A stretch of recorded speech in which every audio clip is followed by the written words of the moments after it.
Hey everybody, this is session 5 of Pirates of the Lost Fleet, and it's post-Christmas, so we're feeling fresh and fancy. Who's that? Full. I'm so full. It's me. Who's that mythical voice? Oh, that's on just the Russ wind? intimidating Tash again. Yeah, I'm just, yeah. Hey guys. I just Tash finished doing my paintings and hey guys. came on down. Hi, this is Tash. I just finished painting my nipples. This is my Canadian accent. It's indiscernible. It's Thanks. impeccable. Yeah. It's We fantastic. are one in the same. Yeah, Tash is back. Hi. I don't really know what to do with Thank you. that. Hi. I killed Eldric off, so. Oh, good. Oh yeah, your character's dead. I Yeah. can just drink and eat cheese again. Yep. Living the dream. I was gonna talk about things and stuff, but like really, I'm good to jump straight in. So just straight into the intro music. Oh yeah. Okay. Yeah. Whoa, here we go. It's getting heavy. Foreplay normally, but I didn't even get to do the. So, sorry, did you want? Remember when do I normally do that? Not even we doing steak and adverts lobster or anything? Oh well, ads. I don't. Yeah, sure. Oh, we're did anybody- feeling super on it for Anybody's got it? post Christmas. Oh, if you're looking to get stickers, go to sticker. Go to UFF. FFU. UFF Oh wait, no, it's the other way around. Oh, sticky sticker off shirts. And if you want T-shirts, go to Sticker Machine. Oh, just come to me. I'll get you a T-shirt. It's probably vampires. And then what happens? Just do it. Just keep do going. it. We can do the ads after the break. All right. Adventurers, grab your weapons. But first, kiss your kin. The wilds call, a timeless brawl. Now we roll for initiative. Good and evil fighting for the win. Crit and fumble, critical hit or just a fucking fumble. Cast thine eye on the rolling die. Legends rise on its battle cry. Time to rumble, crit and fumble, critical hit or just another fumble. War is waged on the table stage. Untold sagas of an ancient age. Crit and fumble. Tash, go ahead and take it away. I had my headphones on. UFF I'm going to do UFF. or Sticker Machine. I'll let you decide. Take your pick. What do you want for background music? Hold on. This is really Pick me important. something Low key. really cool. Melancholic Journey. Oh yeah, that sounds beautiful. For who's doing it? What You're about doing it? No, you're doing it right now. I'm doing UFF or I'm doing Whichever. You I'm get to doing choose. Sticker. Are we recording? I'm gonna do I the. think so. I hope so. I Let's pressed see. record. I'm just gonna pick a random. No, I'm not gonna do that one. That What one time was is it? stupid. I need to do just the normal one. Jesus. Is it break time? Hungry. Okay, go ahead. Got a Tash. logo. Oh, sorry. You are going. Go ahead, Tash. No, I was asking you. Do you have a Oh. logo? No. Well, do you have a doodle? Yes. I doodled one. What about a picture of your cat dressed as a wizard? Several of those. Awesome. Well, did you know that you could turn it into a sticker if you upload it to stickermachine.com, Sticker Machine, if you upload it to stickermachine.co, and boom. Did I mention free shipping? Yeah, that's right. We don't believe. Oh, this is going. We're so good at adverts. We're rusty. We're rusty. We don't believe in shipping Hey, fees. I'm rusty. Just pure rusty stickiness. And because we love you, use code STICKY20. That's STICKY 20 at checkout for 20% off. Sticker Machine. Slap some personality on it. So you can upload it to the website. Yeah, it's stickermachine.co. Oh. C-O. No then- M. There's no M on that. Yeah. And then boom. Do we know where they're based out of? They're in Squamish. It doesn't matter. There's no Squamish, that's shipping. not- It doesn't matter where they are. No, no but shipping. I'd like to know if we we're cover the supporting, like, shipping. local. Is this Yeah, like there's- an there's American so- company? No, or they're something? somewhat local. Yeah. Oh, okay, nice. Because I mean, I should know But that. if our listeners are American, then they're not local. Oh, that's fair. But they I feel ship like it. They most do of ship our people- internationally. Oh, Yeah. that's good. Yeah. Cool. And they make stickers. Yeah. Good ones. Really good ones, actually. Yeah, our stickers are Yeah, great. actually, No, ours are legitimately seriously. awesome. I stuck mine on that are on the back of my truck. It was raining, and the back of my truck was wet. And I wiped it with a paper towel 3 times and stuck them on, and they stuck. Nice. Yeah, no, How they're does good. that even Good, happen? Yeah. They're thick too. I like it. Yeah. It's a little segue when we were talking about Rusty at the beginning. I know Yeah. your name's Russ. Is your full name actually Rusty? Yeah, it's Rusty Trombone Moreland. It's Rust Officer. Rust Off. No, it's actually it's Rustaford. actually Russell, double S, double O. Russ. Oh, okay. All right. I gave myself a Brazilian with the stickers. I really like the way your voice quivered in the middle of that. It made it so much more So did believable. mine. Like a rabbit's nose. I mean, watching Dwayne like edge towards the mic slowly for like 30 seconds. He's got a bit. Dwayne's edging the mic. This show is not safe for work, just so No. everybody knows that's listening. It's not even safe for our work. Speaking of work. Oh, should we play D&D? Yeah. Oh, I Is didn't. this our job? I didn't prep anything we get for paid today. for this? Oh, no, is this it? We just okay. Oh, we could ad lib. Don't worry about it. Yeah, we're professional. Looking at my massive Dwayne's prepared map. DMing now. Yeah, there's a really beautiful ship and map out in front of us right now. Thanks. Anything 3D. that's not like the ship pieces that are outside of the main ship, just assume it's just ground. Okay. I just liked the idea of actually being able to use the ship again. Yeah. Anyway, Ground beef. I wonder what's going to happen today. nothing you need to worry about. Let's just turn around and leave. Eldric's napping. So Shipping's last hard. we left off, you had all been sent on an adventure to find information about something called the Heart of the Tides by Tana, who is the Corona of the chapter of Archives. You had arrived in Sargasso, a neutral town, neutral city, where it's very piratey, but also acceptable to be just a regular merchant. You had made friends with a young gentleman named Archie, as well as Russ's face. As well as gone on some wee adventures. Eldric had become a little bit sickly after having invested all of his magic into a storm. And you had all gone inland to search for the source of strange noises and strange activity on an island in the middle of a lake in the middle of an island. When you got there, you found evidence that the Ironquills had been there, and you adventured about finding clues and letters before killing a seemingly possessed man called Maximus, who is believed to have been perhaps a crew member of the Ironquill Fleet. When you returned to the ship, you found your crew tied and gagged, as well as a little stowaway in the form of Archie, and he was shown a good time. However, Morrow, you discovered Eldric on his knees in the center of some ruins, surrounded by people who appeared to be the Ironquills, the Ironquill Fleet, before he was teleported away. Using clues left behind, you were able to find your way to an island, one of thousands in the Endless Isles, where you found an urn and earned yourself a new crew member. That one is for you. Love it. Warbles, and I've been making that noise for 2 weeks. Oh, now I can't unsee the people from Minecraft. And making your way through this cavern, you found some very interesting pieces of information. Which I did drop into the Discord and the pertinent no banters if anyone needs to review. I tagged you all so you wouldn't lose it. See? Glad. Anyway, Totally. next What's campaign I'll be the Discord? note taker. Carrier pigeons. We're getting carrier pigeons. Carrier pigeons. And you finally entered this large cavern, completely enclosed. However, what appeared to be a shipwreck in the middle of this cavern. Up on the ship, there were 10 figures, one of whhom was the one, Morrow, you recognized to have been Thadia Ironquill, the one who kidnapped Eldric.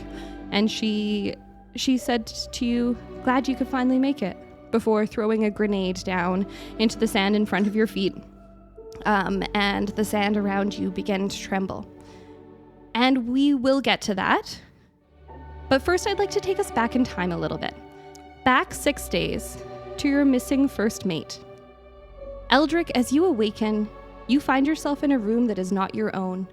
You feel weak, groggy, a bit sick to your stomach. The gentle rocking of the room suggests that you're on a ship, though this bed is clearly not yours.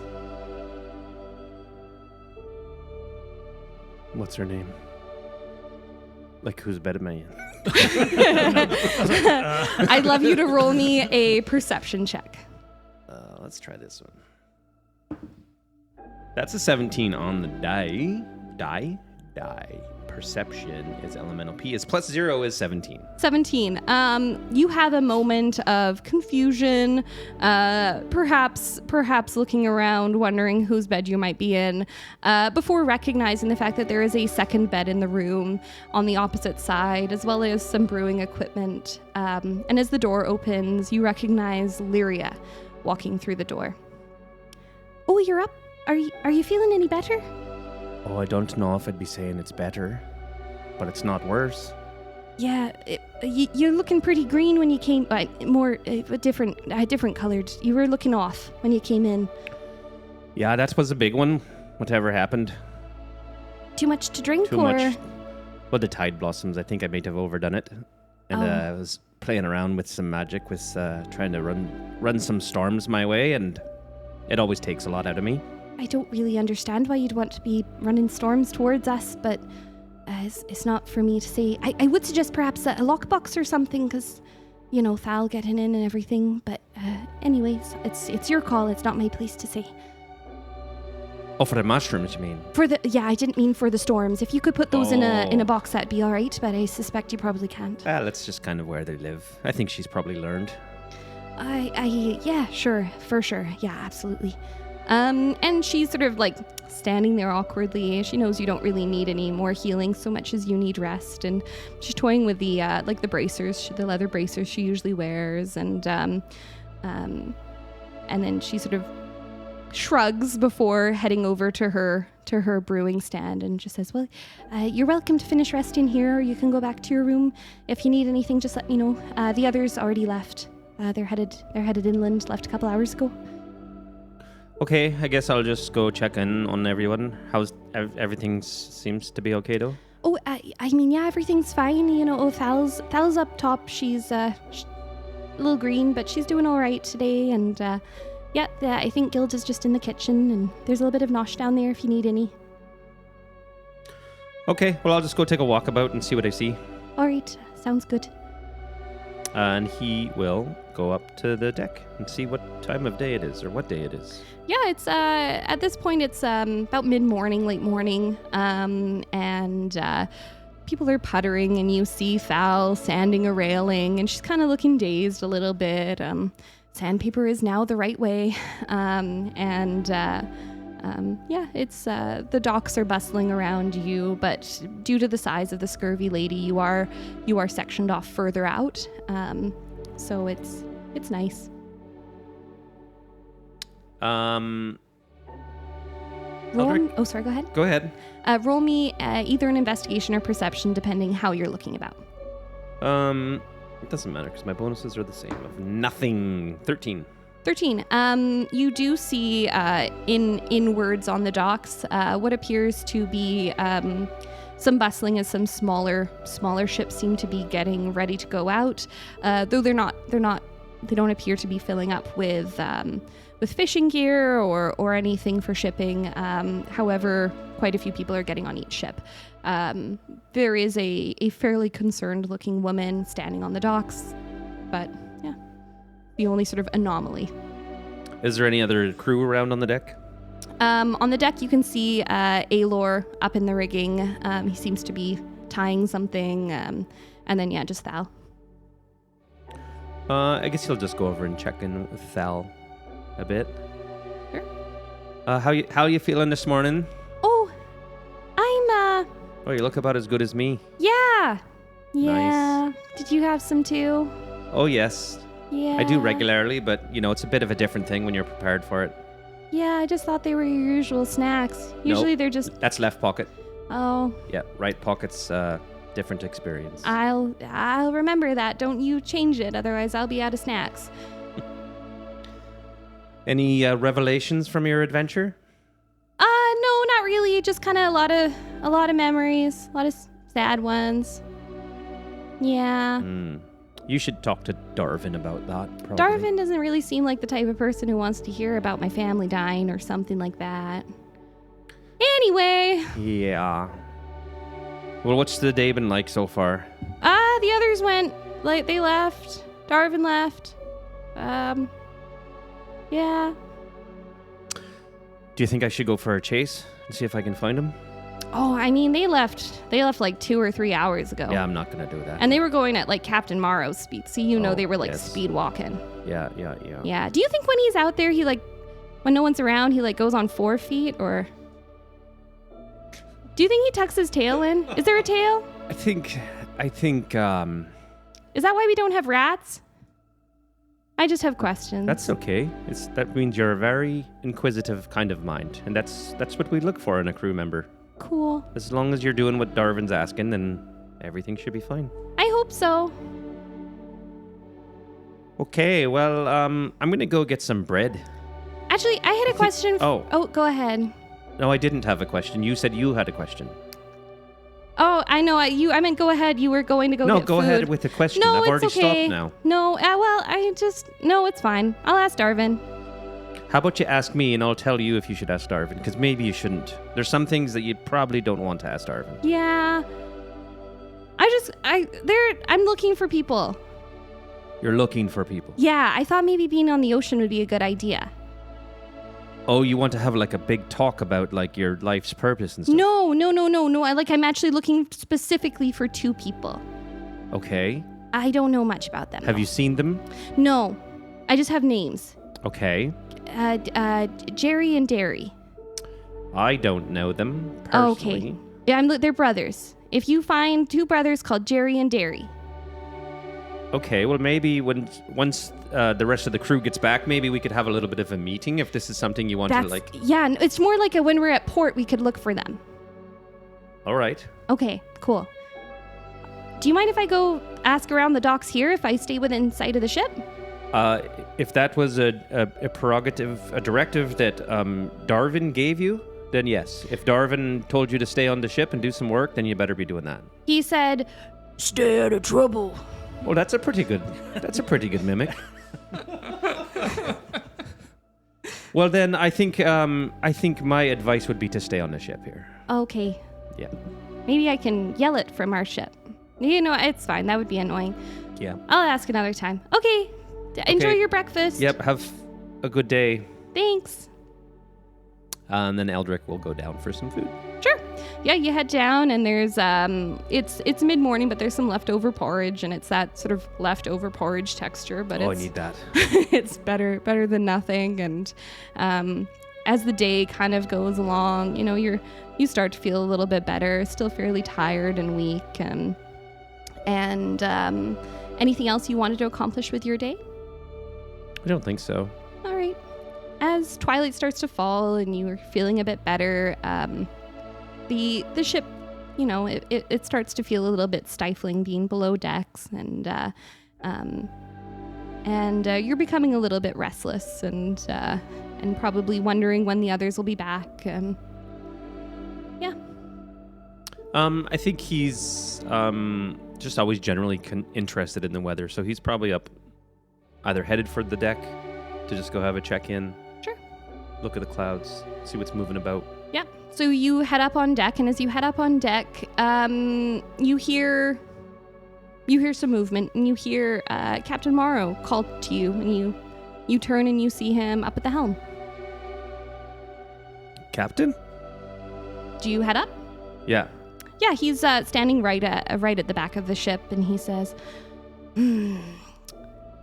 "Eldric, I've been meaning to talk to you about a few things, if you wouldn't mind." Where's the others? I didn't hear you all come back on board. Oh, they'll be joining us soon. Did everything go okay then? It went fine. And you hear a flurry of movement behind you. I will turn around and look at said flurry. As you turn around, you see armed, hooded figures racing up the stairs. Do they all have arms? Sorry. Armed with crossbows and swords and daggers, heading up the stairs behind you, both stairways. Captain Morrow grabs your arm and spins you around, and you see his face waver as the illusion drops. Before you, you see a woman in her mid-30s, brown hair pulled back with stern hazel eyes. She looks you in the eyes and says, "I'll tell you this once. Drop your weapons and on your knees." Yes, ma'am. And he obliges. Wonderful. The people around you are signaled with quick motions, and you watch as one of them waves their hands. Roll me an Arcana check. I don't think I have any of that. Nope. 19, no. 19. You recognize the movement and the words to be a greater illusion. If you would guess, you would imagine that those on the docks around you would not be able to see anything but an empty helm right now. You are searched, you are tied, and you are turned to face the stairs. It certainly feels like a presentation is being made of you. One of them removes a necklace from around your neck, and it's handed over to the woman, and she inspects it quickly before tucking in her pocket. They continue searching you, and they find your arcane focus, your shell, your conch shell, and that is also removed. Oh. You are now no longer able to perform any magic. And then they wait. And then they wait? They wait. You are surrounded by 8 or so figures and a woman who has an interesting type of weapon on her hip. It appears to be a very small, double-sided axe, though with some kind of firing mechanism underneath, almost like a harpoon. However, it also appears to have a compass inlaid. And she is who was elucidating? She was the one who... Morale? Yes. She was the one who appeared to be Morrow. Yeah. And she's standing right beside Eldric? She is standing behind you. Behind you and slightly to the right. Eldric would, I think at this point, kind of processing what's going on, he would kind of look over his shoulder a bit and say, Miss Ironquill, I just want to let you know that I'm not going to offer any resistance here. I'm aware of what you're up to, and I will follow along. But I would like to ask you some questions. We'll have time for that another time. There's a signal, and there's a sort of a wave of movement as it appears that everyone is preparing for something. And up the docks, you hear your companions talking and discussing something, though you can't hear what. As they get on board, you hear Sue and Darvin head down the stairs, and you also you watch as the one of the people remove their hood, and this is the person you knew as Vesper, the roguelike figure in Nori's. The one that we completely ignored and just walked past. The one you completely ignored and walked past. Yeah, exactly. Cool. And you see them make a signal of their own before opening their mouth, and in perfect accent replication that I won't try, call down to Captain Morrow in your voice. You watch as he comes to the top of the stairs. You see Morrow become deathly still for just a moment, his eyes taking in the scene in front of him. He reaches for his daggers as the person you have correctly guessed, as Thaddeus says, "Come and find him. Leora?" Out of the corner of your eye, you see the one you knew as Vesper drop a piece of paper on the ground. You watch as Morrow snarls and leaps forward, daggers unsheathed as the glow of the runes around you all flash brightly. You feel yourself being pulled and then falling into a void, and your eyes close from the forceful rushing air around you. You then see light through your closed eyes. Opening them, you see a rock above you, cracks allowing beams of sunlight through the space. You're in a free fall, and you catch a glimpse of what appears to be a flurry of people racing across the deck of a broken ship as a hand reaches out towards you. I'd like you to roll me a dexterity saving throw.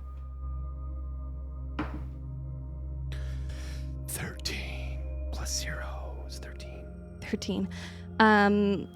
You manage to brush the fingers reaching out to you before you slip past, falling past what appears to be the railing of a wrecked ship.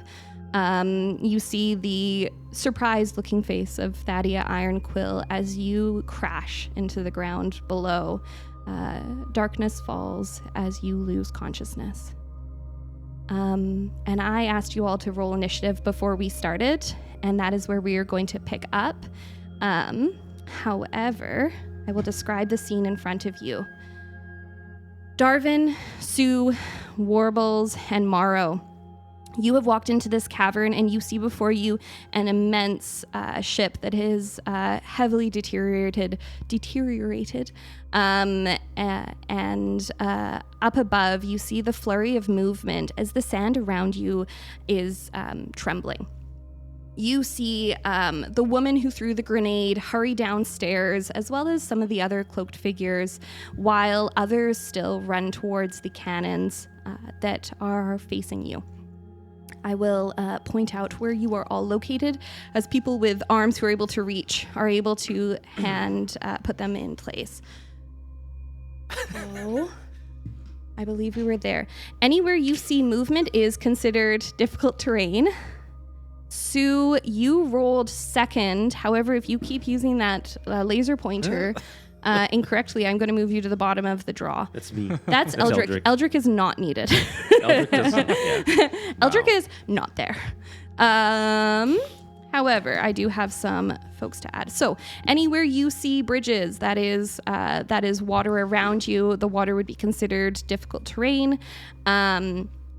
Anywhere you see planks and stuff, obviously those are little bridges. And Sean, I'm going to get you to put one dice at each of the cannons that is facing the crew. Yeah. Each one of those represents 2 crew members.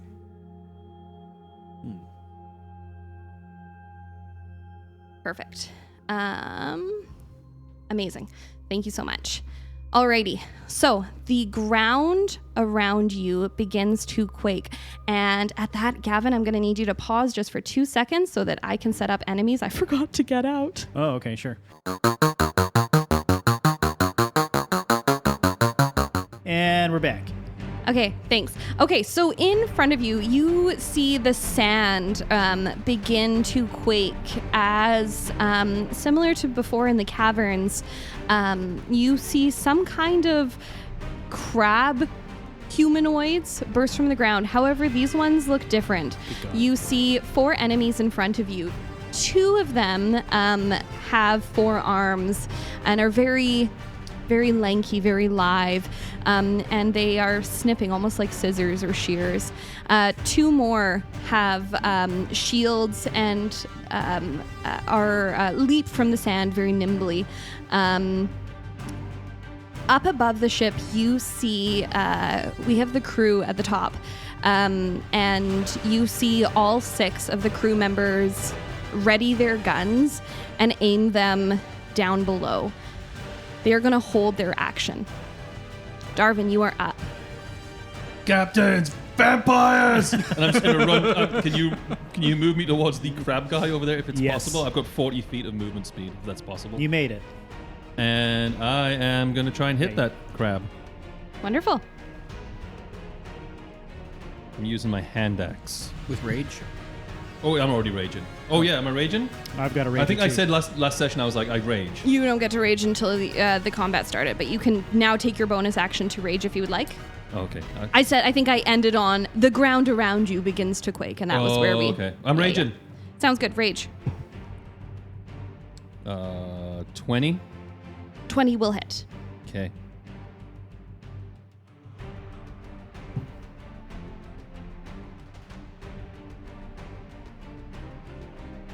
So 5 points on the first one.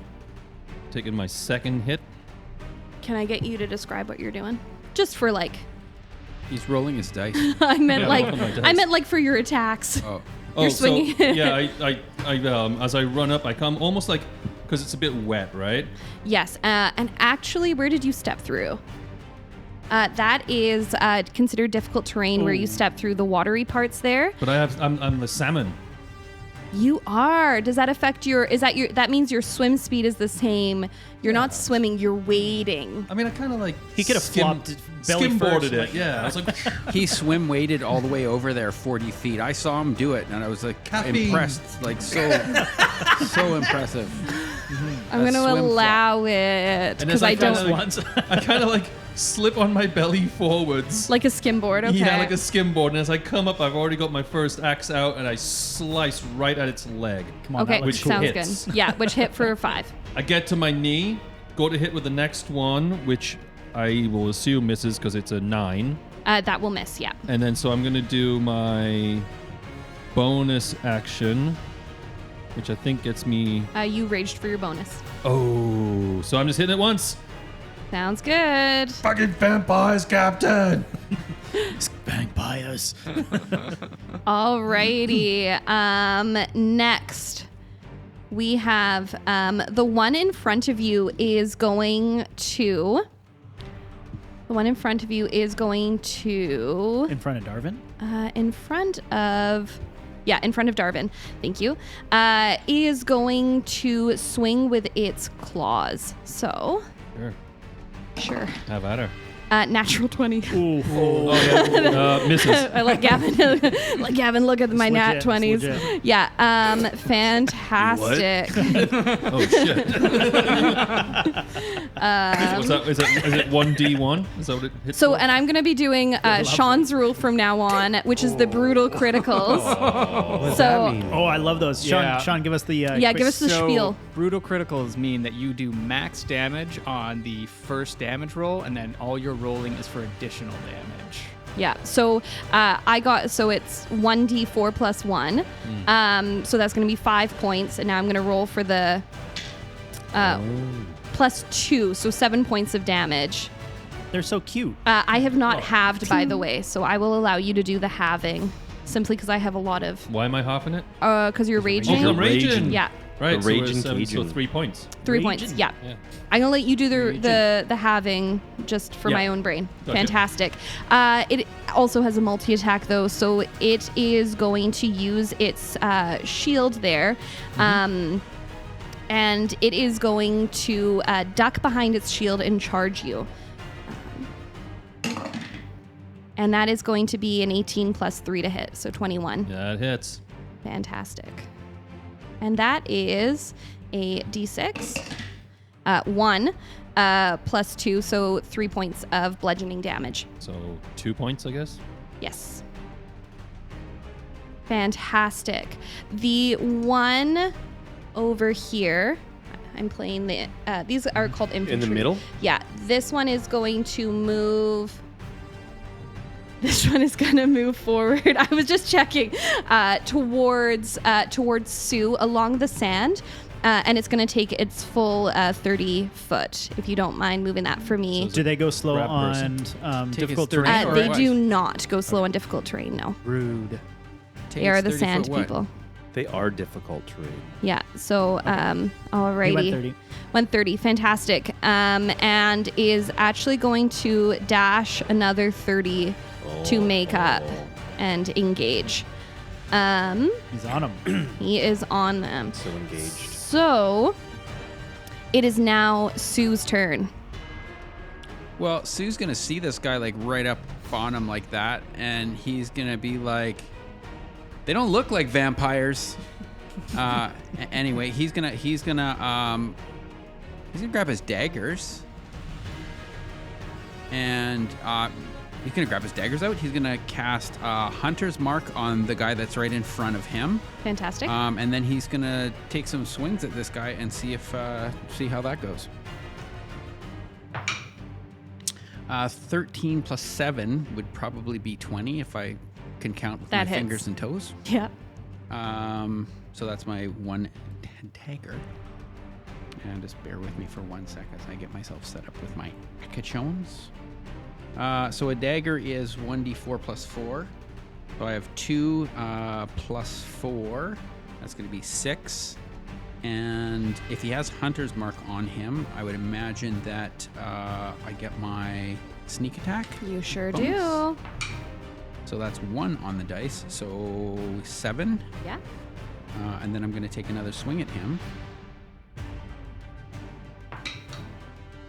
13 again, plus 7 is going to be 20 if my math still works. And I get my... I got 4 on the dice, so 4 and 4 is 8. Plus I get my sneak attack one more time. So 8, that'll be 10. And that would be my turn. Fantastic. This is not the first crab that Sue has encountered, though a little bit different than the ones he's typically used to. So seamlessly, your daggers are able to find their way between the shell, and you have done a colossal amount of damage to this crab being. Warbles, you are up. Oh. Warbles is going to look at the captain. No quarter, Captain? No quarter. Aye, aye. And is going to beeline it for the ship and use their amorphous ability, which allows them to squeeze through any hole that is no larger than an inch. Or no, smaller than an inch. Oh boy, Warbles. And is going to try and go through the bottom of the deck and then up through the bottom as quick as they can using their dash action. Fantastic. Can you tell me which segment of the ship that you are entering? Also, what sound would that make? That section. Fantastic, okay? I feel like it would sound oddly like draconic. Yeah. Like wet But- draconic. well, Like wet draconic. It's like draconic in Band name. reverse. Wet draconic in reverse. So they can make it into the ship with Okay. their movement. And then potentially, I'm not sure how you want to do the vertical aspect of it. Tash, how many feet would you say that ship? Wait, no, let's do 5, 10, 15. Well, each floor is I'd going say to be 20. about 10 feet? at Let's the say most. 10, 8 to Call 10 it foot. 10. Just call it 10. Let's call for it 10 math. if you don't mind. So 10, 20, we're looking at 30 feet to get to the top. Great. So they had 30 to get into the ship. So if they dash, they can make it to the top because they have 45 Fantastic. feet of movement. You, as you come up the ship, you end up on the top deck then? I think they're going to hold their turn just before the top deck. So we'll put Just you like up there, but you're within. within. Can I correct math for a sec? Yeah. If each floor is 10 feet, it would only be 20 feet to get to the top deck. Yes, that is correct. So you would be able to get all the way up top, but they're gonna you're hold- gonna still hold yeah, because you they're can't do gonna anything. Yeah, fantastic. Keeps you safe there. Okay, sounds good. Are you between floors, like between the boards, or are you standing on a floor? They'll be on a floor, the floor just below. Fantastic. You are stunned to find people around you looking quite shocked to see you. You see a woman tending a small dwarf woman tending to an injured person, and you see another man standing on crutches, the lower part of his left leg missing, and the woman the woman that is being tended to appears to be missing part of their hand, and is being assisted onto their feet. Could Warbles intuit that this would in fact be like a medical bay? This certainly appears, yeah, you have popped into a hospital, essentially. Hello. The one with half a hand waves what's left of their hand at you a little bit awkwardly. It is now time for the long pincery ones that, for the sake of ease, I'm going to call the King's Guard. The first one, Dwayne, I can see your stupid little... Okay, we're just going to do it. So the first one is going to use their full movement of 30 feet to approach over here towards Sue as well. If you wouldn't mind moving. And he's going to dash, so we're going to do 60. I know people play it differently, so I just want to clarify before I move. Do you want me to move orthogonally or diagonally? Are you okay with diagonal? I'm good with diagonals, and the rule will be the same for you. If you move diagonals, I don't want to count 7.5s. That's just my inability to math. 30? 60. They're not going to be able to do anything otherwise. Fantastic, yeah, and heading in towards Sue. And then this guy right here is going to move in towards Morrow. And right. the one who is It's up... not looking good. Yeah, the one who's up on Morrow is going to use a very fast darting strike to hit. 13 plus 6. Yeah. Yeah. That'll do it. So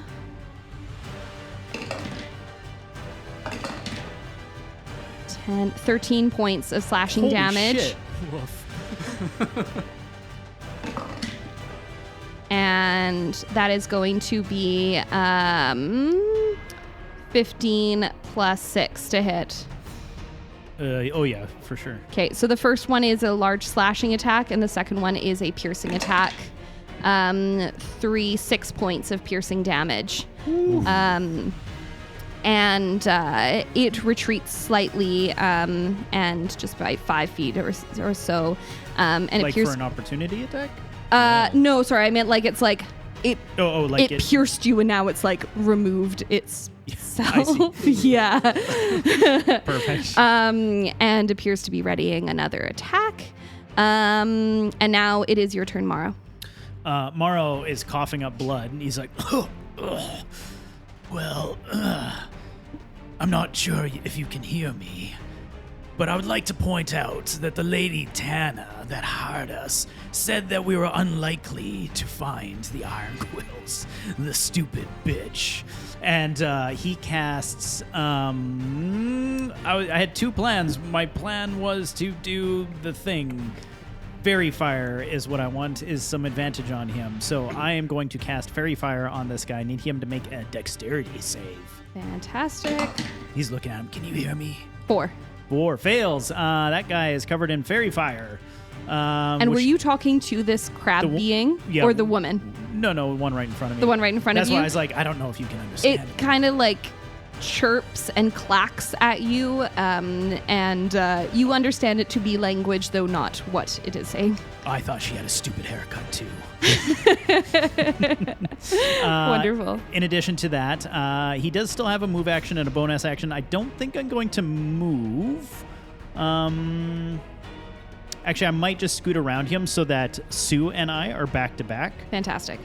Just to give us a little bit of like protection from behind. Cool. And then I am going to lean over to Sue and whisper in his ear, what do you think we can make kind of chowder with these guys, huh? This is going to be good. I cast Bardic Inspiration on Sue. Wonderful. Okay. So you get a 1d8 to add whenever after a roll, Cool. essentially, to add it, to buff it if you need to. Sweet. That's going to be my move and my attack. All right. So back to the top of the round. It is the crew. You see one of the crew members from the one closest to where Warbles is at the front of the ship move 5 feet forward to be at the edge and pulls out a heavy crossbow. He is going to prop it on the side and fire. Rolls a 3, does not hit. The one from the central unit of cannons sees this happen and also does the same, pulling out a heavy crossbow, leaning it on the side, and firing down into the fray. 11 plus does not hit. 11, no, does not hit. Same at the back of the ship there. Heavy crossbow, yeah, one of them moves forward. Rolls a 14 plus 3, and that is going to hit. That actually hits this guy here. 4. Wait, their crew is firing upon their... I'm confused. For 3 plus 2 damage. Discard. Or the Kingsguard. Which one has advantage? Okay, so 3 plus 2, Can so we talk this 5. strategy They're in above our table? way. You can talk it above state. No. I'm going to not allow that. Sorry. All right. I meant you can go, oh my God, what's happening? But I'm not going to let you talk above this. Sorry. All right. Sorry, guys. Just text me. If I see your phone's out. No, just kidding. I'm just gonna blink it at you. And the other left nipple? crewmate. Whoa. What? Sorry. the other crewmates are continuing to hold their action with the cannons. Darvin, you are up. I grab the crab person in front of me by the throat and I take a swing at him. Fantastic. Does that mean you're dropping one of your weapons? Or is that just flavor? Oh, it's just. It's like I'm kind of holding it. It's like here. It's in my hand. I got a natural 1 when I grabbed him. Fantastic. We're gonna say that part of that rage is that you just want to wrap your hands around Yeah. its throat. Yeah. You drop your weapon. Yeah, I kind of figured. Yeah. So my next swing is a natural 20. Is a natural 20. Fantastic. Wow. Swings and roundabouts. Yeah. A crit and a fumble. Go ahead and roll your now. Your first one will be automatically the highest that it would be, and then add your additional. Oh, right. So that would be a 6 Okay. plus 3, so it's 9 on the first hit, and then I have my bonus action now, so I'll take another swing Fantastic. with the 6. So I'm like chopped in. I'm chopping in again with the same. I've noticed that my axe has dropped, so now I'm just really holding its throat. So I'm like holding its throat and I'm just chopping. Was the into it. triple attack part of the bear or part of the wolf? I thought that was part of the wolf. It's just a bonus action. Oh, it's I just have. a bonus action, Yeah, okay. I have an enhanced double-handed, two-handed strike. So I have, okay, gotcha. I have 2 attacks, and then I Yeah. have an enhanced. as well. Gotcha. I wasn't sure if that was part of your. I mean, if I'm doing all of this right, that is. Who knows? That's an it's 13 to hit. 13 will not hit. Ooh, bummer. Wait a second, was that 13? Yeah, it was a 13. 13 does not hit. Yeah. So yeah, I hit him once. Fantastic. Alrighty. It is his turn. He is going to lean in to your attempted chokehold, and he's going to try and use his shield to bash you back. This is the other crab guy. This is the crab guy closest to Darvin. Yeah. 17 plus 3 to hit. It hits. Yeah, 20 to hit. So that is going to be D6. Oh, because I'm raging, do you have disadvantage? I don't have disadvantage. You have your damage. Okay, 5, 6, 7 points of damage. So 4 points. Rolls down in your favor. So 3. 3, yeah. And then it's going to tuck underneath the star point of its shield to attempt to pierce you with its claw. Lovely. Natural 1. As it does, it sinks its claw. It attempts to sink its claw into you, and you stomp your foot downwards, trapping its claw in the sand. It will have to use one of its attacks to pull it out, or will be considered at disadvantage for your next attack against it. Sounds good. Sweet. The one closest to Sue is going to essentially try and do the same. So we're going to do a shield followed by a claws. The shield misses. Sue, you dart to the side. Sue's dealt with crabs before. You dealt with crabs before. However, perhaps it was purposely deking to the side because it sinks in with a 18 to hit the claw attack. Yeah, that hurts. That hurts. That is going to be 3 points of piercing damage. Ouch. Ouch. Sue, you are up though. Well, Sue's gonna retaliate because he didn't like that. Fantastic. So again, he's gonna get his. He is going to get his daggers out. Okay. And he's also gonna. So he's gonna see if he can hit this guy. 5 on the dice plus 7. That should be 12. 5 on the dice plus 7 is 12. Yep. That's Does not hit. Oh, okay. And so he's gonna try and swing at him again. Oh, he has advantage on those. Oh, he does, yeah. Because he has Hunter's Mark on him. Right. So 18 on the dice plus That's 7. gonna hit, That's yeah. way better. That's way better.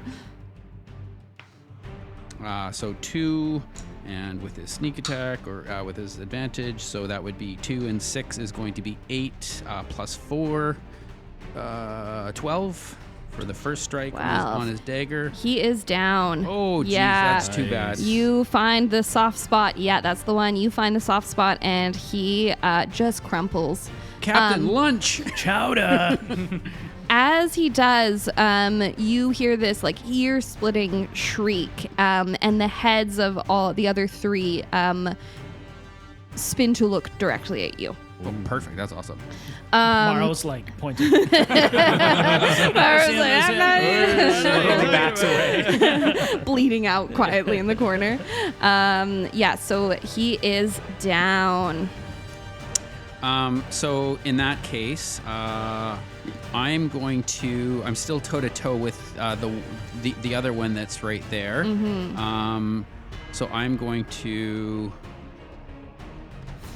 swing my dagger at him with it. I'm gonna swing my dagger at him and see how that goes. 18 on the dice plus 7. That will hit. And so I'm going to do again my 1d4, so 2 plus my d6, which is 6, so 8, 10, 11, 12, 13 should, is that right? 6, 12. 8, 12. Yeah. 12 points damage? of damage, yep. Cool.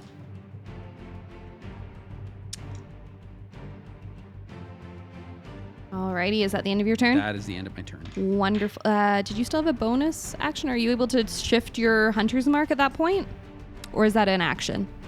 I think it's a bonus action, but I wasn't sure if I could, like, once the guy's down, I wasn't sure if I could shift it. I think you can just like recast it as a bonus action.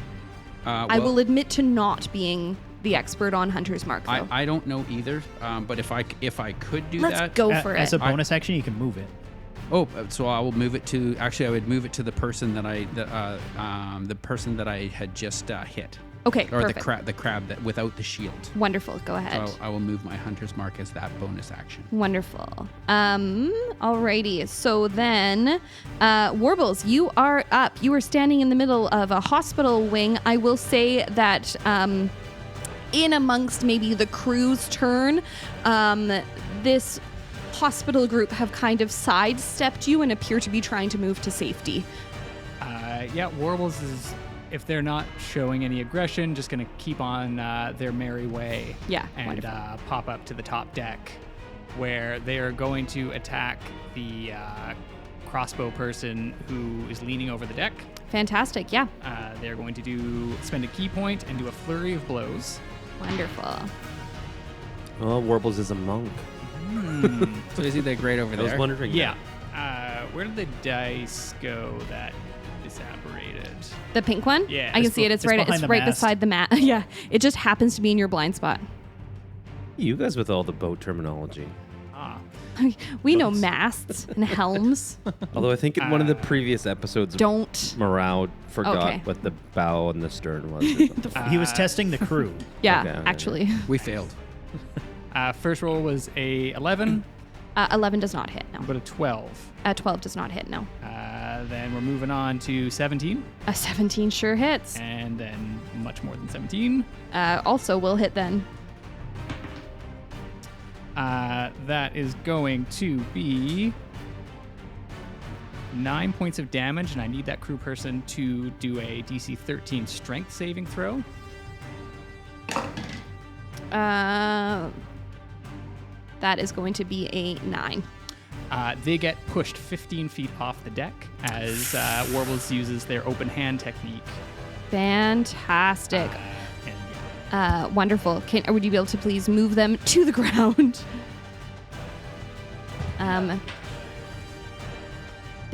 Perfect. We'll bounce. We'll pretend they're right up against the side of the ship. And they, I imagine they would take fall damage too. That's 20 feet. That would be... 6. 6. Sorry? 2d6. 2d6, thank you. That's going to be 8. Whew. They are winded and currently prone as you watch warbles seem to appear out of nowhere before just like jellyfishing the back of some random guy's head, and he goes flying from the ship like a wonderful action movie. Alrighty. Anything else you're up to, Warbles? Warbles is going to face the one that's left and go, flee! Did he say free? Fantastic. It is now our 4 armed friends' turns. The first one is going to step in on Sue and is going to wing. 2 on the dice, so I'm going to just say that doesn't hit. Miss. And is going to come in for a second undercut. 11 plus 6, 17 to hit. It hits. Hits. Fantastic. That is going to be 4, 5, 6, 7 points of piercing damage as it attempts to clock you under the chin. Ow. Ow. The other one is up on Morrow, and is going to do the same, a multi-attack. As the left side comes in, so does the right. One of the perks of having 4 arms. 8 plus 6 to hit. That's going to be 14 to hit. Yep, hits. Okay, and I'll roll the other one to 16 on the dice, so that's going to hit as well. That is going to be, another 1. Keep doing that. Plus 3 points on the first hit, so that's going to be 5 points of piercing damage. You're adorable. Oops, I've thrown my dice, so that doesn't count, and now I can't see it. 4, 6. Stop it. 12, 13, 14, 15 points of slashing damage on Morrow. Okay. One of us picked up a health potion, though, right? Remember? Is Morrow you have about 5 health potions between you all. I will allow you right now to decide who has what. I have one. Morrow has one. Sue has one. Mine's a superior one. Yeah. And Warbles has one, I Warbles suppose. does not have one. Warbles wouldn't have one. is Yeah. one. Warbles is Warbles one. cannot take any items when they squeeze through a 1-inch gap. That's true. So you are naked. Yep. Okay. Oh. Alrighty. That's why I said, So "Flee!" who has 2, may I ask now, so that I have I'd Well, I'd Sue say will need one. Sue. Sue has Yeah. 2. Well, Eldric doesn't have one. He's Eldric not has there. nothing. Yeah. Okay. I'd imagine the captain would have Yeah, to. Warbles. 2. Yeah. If it was up to Captain would have Warbles, to. it would go to the Captain would have captain. to. Morrow, Sure. Morrow has 2. Wonderful. Okay, sounds good. With that in mind, it's Morrow's turn. He's kind of like leaning over and puts his hand out. He's like, all right, I can see you're upset. Your friend back there is clearly going in the chowder. We both know you are as well, but that hurt. Can I quaff a potion as like essentially like a free sort You of... can take a potion as a bonus action. I do. Taking a potion as a bonus, feeding a potion to someone else is an action. Okay. Are you low? I have one. I'm trying to decide if I should probably heal myself. I will take... I just want to see what this spell is that I want to use. Oh, it's not a bonus action to use that. What was my bonus action going to be? I had a plan. I actually wrote it down, so I wasn't wasting time. True Strike is not a bonus action. It's part of my action. Okay, I have a plan. I am going to quaff my potion as my bonus action. Hold on. Hold that thought. 2d4 plus 2? 2d4 plus 4, is it not? 4, 4, Yeah. 4? Yeah. 4. 4, 8, 9, 10, 11.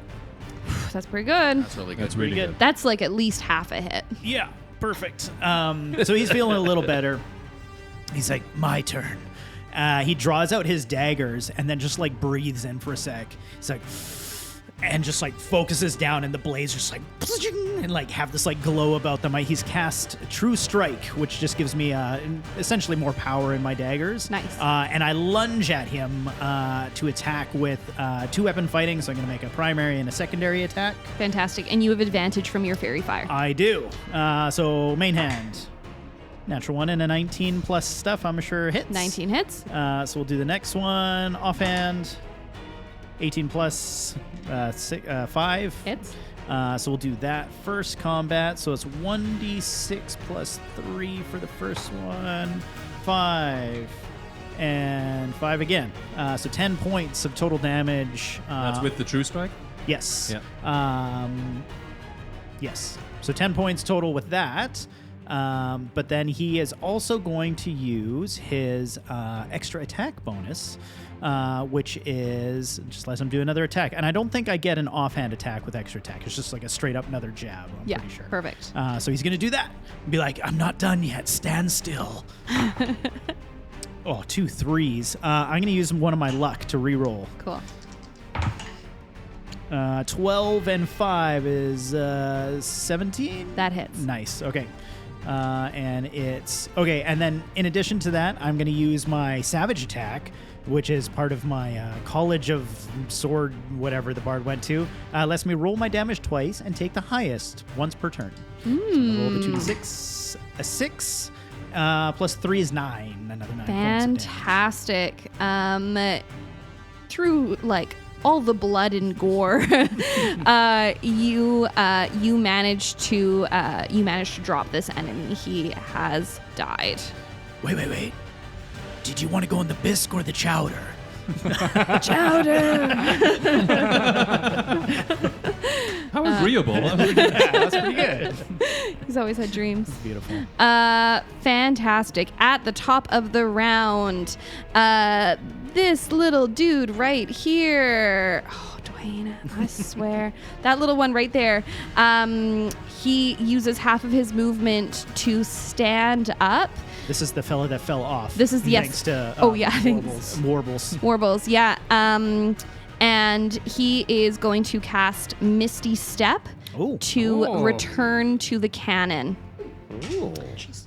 You could, I almost lost my seat. Almost Misty stepped. Oh, so good. This is why we need cameras. Gavin's changed his mind now. Oh, no. Ooh. All right. He looks quite surprised to see Warbles there, considering he wasn't really sure what punched him in the back of the head earlier. To be frank, Warbles is equally surprised to see him back up top. And he's going to use the rest. Well, he's going to step back into the other cannon person's space. That one is going to cast Sanctuary. And the folks in the center, one of them is going to stay on the cannon and is going to hold their action. And the other one is going to fire their heavy crossbow. And plus that one is going to hit, which is 1d10. 7 plus that is going to take that one down. A crossbow bolt hits the one with the. Trying to find it. The one that is closest to. Yeah, I guess can you flip the Morrow's one down just so I remember he's dead?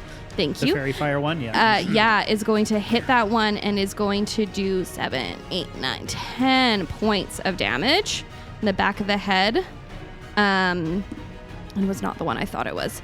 The one at the farthest distance, one of them is going to hold their action. The other one, same thing, is going to fire again. That is going to hit. That is a 6 plus 3.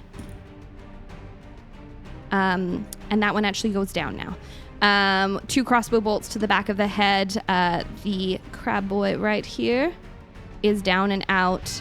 Darvin, you are up against the only standing enemy. Okay. Can I ask a quick question? No, go ahead. The people at the cannon, do they have like anything lit and ready to go to shoot the cannons? The cannons are ready to go. So they're lit. Yeah. Oh shit. Okay. Okay. Well, I'm gonna take a swipe at the crab person first. Okay. That's gonna be 17. 17 will hit. Sorry, I was going to get back to my one action area here. That's going to be a 4, 5, 6, 7 for the first hit. Fantastic. And he's still up? I'm mathing. 1 second. 14, 28. Barely. Okay, so my second hand strike. Fucking 4. Yeah, that doesn't hit. And then I'm going to do my bonus action. For my bonus action, can I take my oil out of my pouch and throw it up onto that cannon up there? Oh.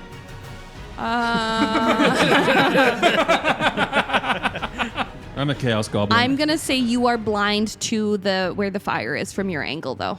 But I would know that there was cannons from coming in. Not that I'm arguing with you. No, it's fine. I will allow you to do so at disadvantage. I'll just take my bonus Okay. action to strike the crab. Sounds good. That's a 16 to hit, 16 hits. Just. and it's going to be 7 points of damage. Fantastic. How do you want to do it? I cut off its head. Mm-hmm. I grab it and I throw it up onto the deck. Fantastic.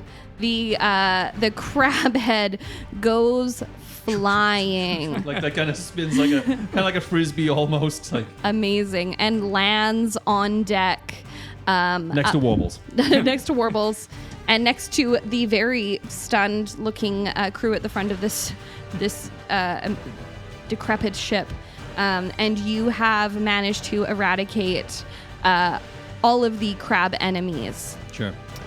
Eldric, if we can switch from combat music. Oh, yes. What kind of music we talking about here? Whatever Like you just, feel like. Whatever. Sexy. Very, Something very sexy. very white. 70s porn. Yeah. little bassy. Eldric, Present. you awaken, feeling very bruised at this point. And as you sit up, you are once again in a room on a ship, though this time the ship is not moving. You are also not on a bed. You're on a sort of nest of blankets, I would say. And you are in a cage. Searching yourself, you find that you are wearing just the clothes on your body, not even your boots anymore. And there is someone sitting in the window nearby. And when I say window, I mean window/missing planks. Like they're sitting on the other side observing me. Currently looking away from you.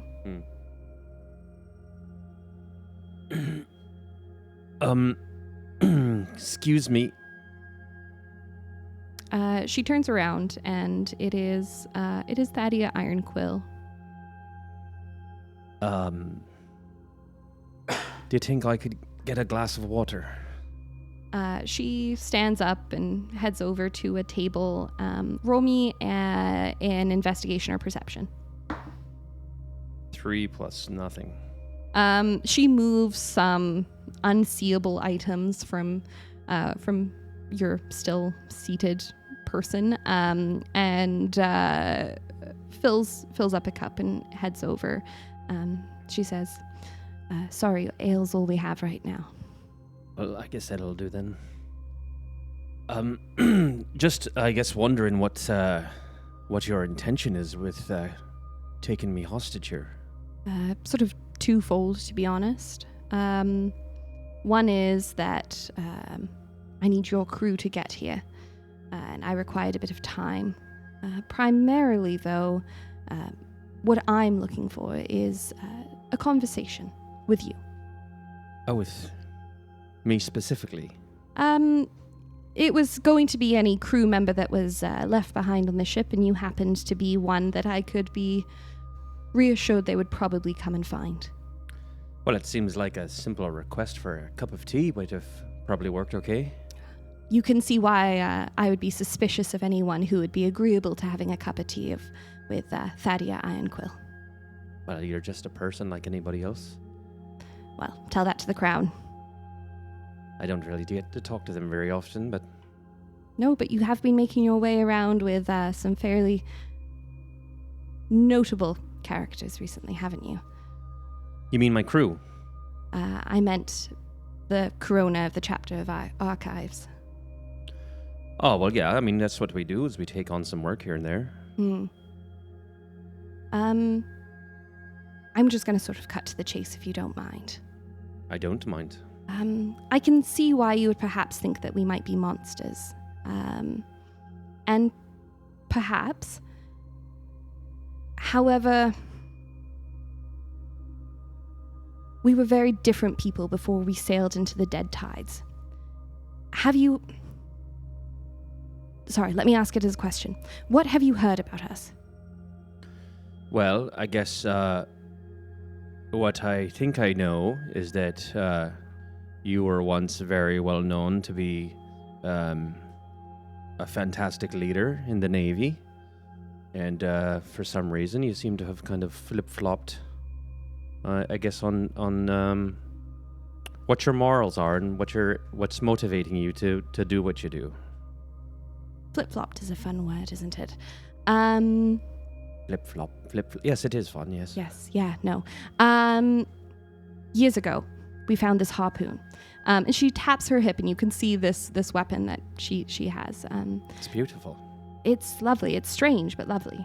And it Like has... yourself. I'm not looking for compliments, please. Thank you. And actually, roll me a perception. 5. It is tricky to get the details of what she looks like based on where she's standing and the limited light in the room. You see much of what you would see now at twilight on the ship, though her hair is now down. Same leather armor, a little bit worse for wear, but and a fairly small person. We found a harpoon with this compass, a prize worth not any risk, but certainly worth the risk that we did. So we thought. So we traveled out, and it pulled us to waters that no map dares mark, a place where the sea forgets its own name. That night, nightfall came fast, and with it, these things. Drowned men, empty-eyed, hungering for the living, and they swarmed us like maggots on a corpse. But I need to take us back further before that. See, we were sent. We were sent with additional ships. It was supposed to be just us, just my crew and these adventurers we picked up from the guild. And yet, a friend of mine, Veritan, and you know Veritan Romanor is a very notable name. He is essentially the king, the Tide Sovereign. Veritan sent 4 other ships with us. Your friend, Veritan, you said? My friend, Veritan. Some of my crewmates were part of the reason that he ended up on the throne. We were able to prove that there was corruption in the act at the time, the Tide Sovereign, and he was essentially elected in her place. And we thought that this was a gift, a way to keep us safer at sea. So drowned men with empty eyes, attacking us and our crew, and the sea breeze held strong until something far worse rose from below. We saw its eye, vast and hateful, staring from the abyss. Its rage battered our hulls like a god's fist, and we were breaking. And one of the ships drew close enough for us to escape, and we left a boy behind. Viper, just a lad, cornered on a deck while the ship around him burned. And Rav went back for him. She could have fled, and she should have fled, but that wasn't her way.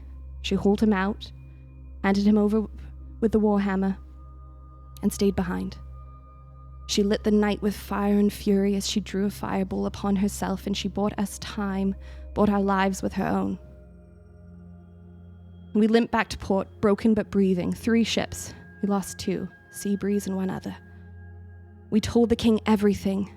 I begged him to send anything to that thing. And he turned his cannons on us, branded us traitors. He wants the world to be blind. But you see, his hands were already stained, his line's hands, his whole line's hands, generations of kings feeding ships to that thing, sacrificing crews to keep their precious throne afloat. They think that they're buying themselves time, but they're not. They are building its army. We were never meant to return. We were sent as an offering, and we fought ever since. To break this cycle, to stop the sacrifices, to drag the cursed dead from the sea before they can rise. We've bled and we've burned and we've lost more than you can imagine. Those ships that we attack, we are trying to stop them. We're trying to inform them of what's happening. We try to send them back. Some listen, most don't.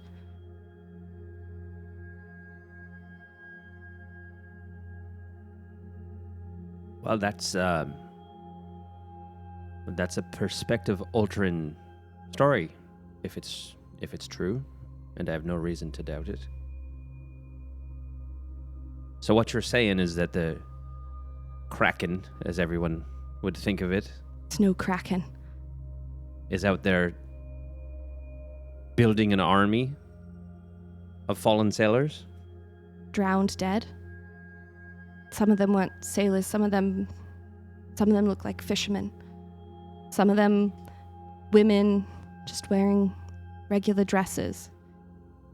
Just the any drowned boat dead. that goes past that area.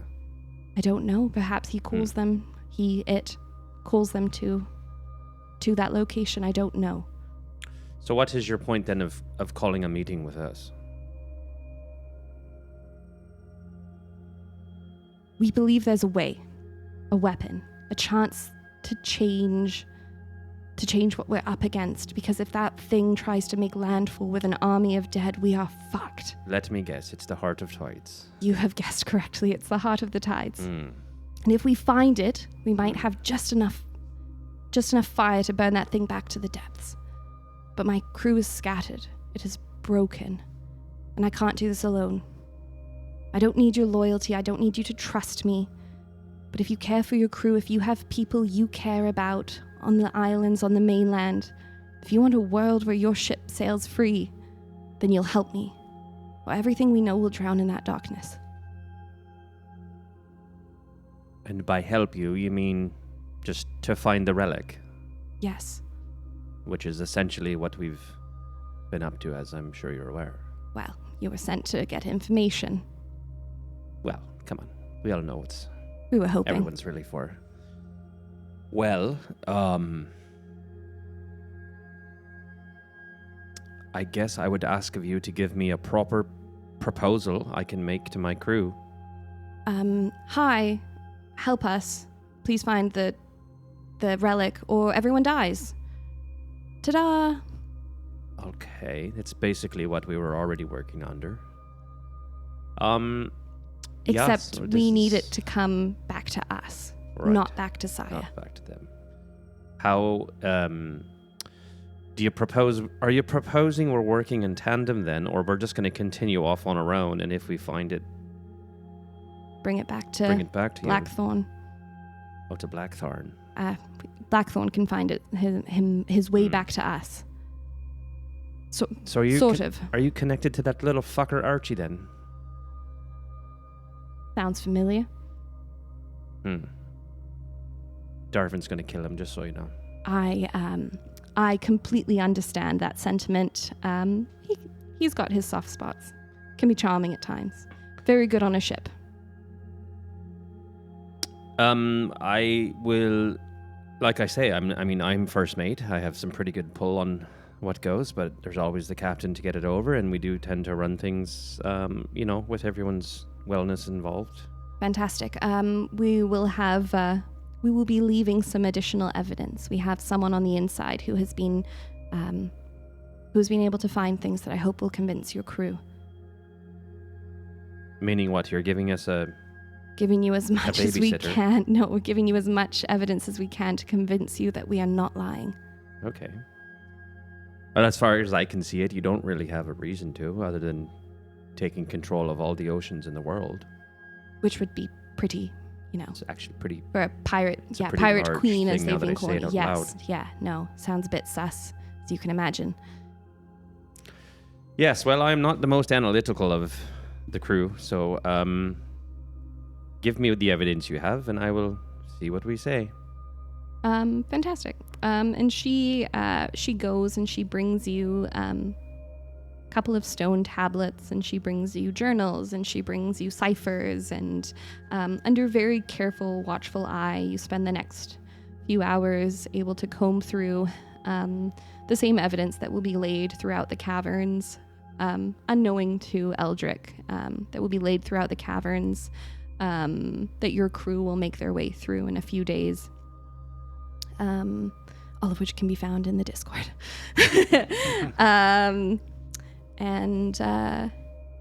As the days pass by, she visits you. She does not free you, notably so. You, throughout the days, also find that you are as well kept as you can be. There is always a guard nearby, some company, and some of them seem to be very purposely put there. Folks who tell you about their lives, who tell you about the lives they've not been able to return to. Ilya, the quartermaster of the Sea Breeze, tells you of her nieces and nephews, and Soren, one of the navigators of one of the other ships, hobbles in on crutches and tells you about his dream to open a smithy one day, perhaps in Sargasso. And it seems that she is very, very specifically trying to humanize her crew. And she returns every evening to have discussions with you if you wish it. And the tea? You receive a weak and shitty tea.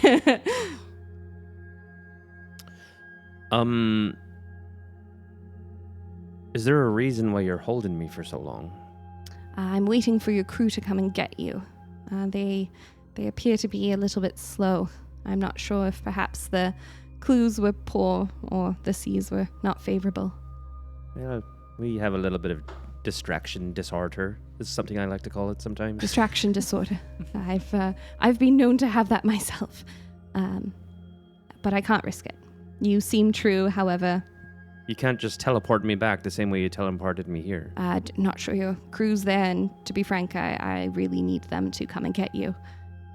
Oh, like you want to have a meeting with all of us? Less so a meeting and more so I need them to get all the evidence and know where you are. And I wasn't really expecting you to be quite so agreeable. Most people aren't. However, your Stockholm Syndrome is strong. Well, it feels nice that someone wants to take me somewhere.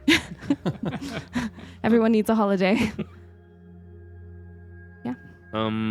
Okay. Well, I guess we'll just wait until my friends come. All right. And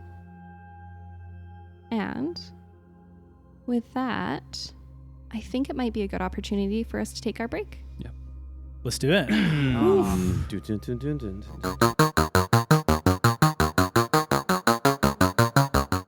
That'd be a really unfortunate penis shape. Hmm. All right, I'm Go good. for it. And we're back. That's the line to come back. All right. We good? Good? Aces. Adventurers! Are your tattered garments failing to impress the local bards and wizards? Seek out Uff's Screen Printing Studio in Nanaimo, hidden above the Vault Cafe, a treasure trove where art and quality collide. With nearly 20 years of crafting legendary prints, Uff transfers your visions into high-quality masterpieces. Whether you're a daring artist, a battle-hardened band, or a brand with a quest for unique gear, Uff's got you covered. Why settle for mere mortal threads? Visit uffscreenprinting.com. That's UFF screenprinting.com. And bring your ideas to life with Uff, where every project is pure magic. Ooh. So good. That was beautiful. It's the brand and the band right together Yeah, that got me last time. Yeah. Band, I think it should be bard. Bard. Instead of band, it should be the bard. I- A battle-hardened bard. Yeah. I like that. If I was a bard, Change it. that would be my name. Do it, Tash. How about bird? Can we put bird in there? The battle-hardened Battle-hardened bird. Oh my god. Bird is the word. You're reading the next one. Yeah. I chose that moment to take a drink, but it was up. And drop. And we're up. All right. As we return, you are looking at the corpses of the enemies around you, and you hear a strange sound from the other side of the ship. Can we? I need. Oh, go ahead. I was gonna say, can we tell what? You hear. It sounds almost like. Water running, but at a different octave, and it is followed by a call of sorts, almost a song. And I need everyone to roll me a wisdom saving throw.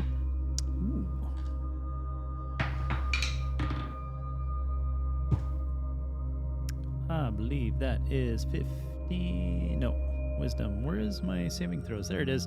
Ooh, 12 for Morrow. Wonderful. Nat 20. Fantastic. You're not going to be surprised here with Darvin because he is so wise. I got a 2. 2. Fantastic. That's a 9 for Warbles. 9. Warbles and Darvin. What am I going to do with Sue's nat 20? Yeah. Warbles and Darvin, you hear the sound from the other side of the ship, and you will now spend your turns. On each turn, you will do another wisdom saving throw, and you must use your movement to move towards the sound. Sue, you were concerned this is a siren. You have heard stories of this. While it doesn't sound the way you've heard them described, this is very eerie. And you notice Morrow's eyes glaze over as he also starts moving towards. You grab his arm, and what would you do to try and snap him out of it? I take my belt off my pants, right? And I Dad, no. Weird. Of all the moves. Okay, keep going. Yeah, keep. let me finish. Wanna Like see. Continue. and I would just like I'd hook it through his belt, right? And just make a loop so that he's like with me. So it'd like put him on a bit of a leash. Fantastic. Contested strength? Sure. Oh, do I have to roll for strength? with Yeah. him? Oh, okay. 13 for Morrow. 2. You are now very, very slowly sand skiing behind Morrow. As around you, you see once again the sand moving again, but in a much more demure way. What's demure? How do you spell Demure. that? Demure? D-M-U-R-E.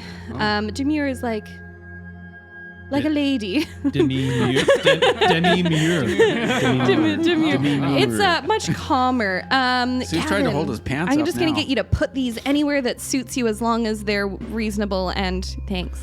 Ooh, Fantastic. What are those?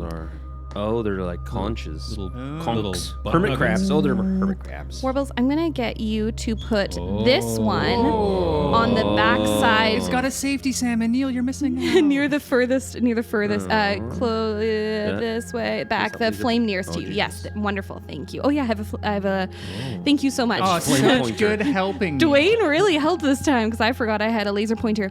Warbles, from your vantage point, you can see that from the back of the cave, a very tall, almost flowy, elegant looking crab lady comes into view, and she is floating just above the ground, and floating through the air around her, almost as if it is swimming, is like a blue-gray eel, and it kind of coils and wraps around and near her, and her song is enchanting. It's so pretty. What does it sound like, Chelsea? Oh, yeah, let's hear the song.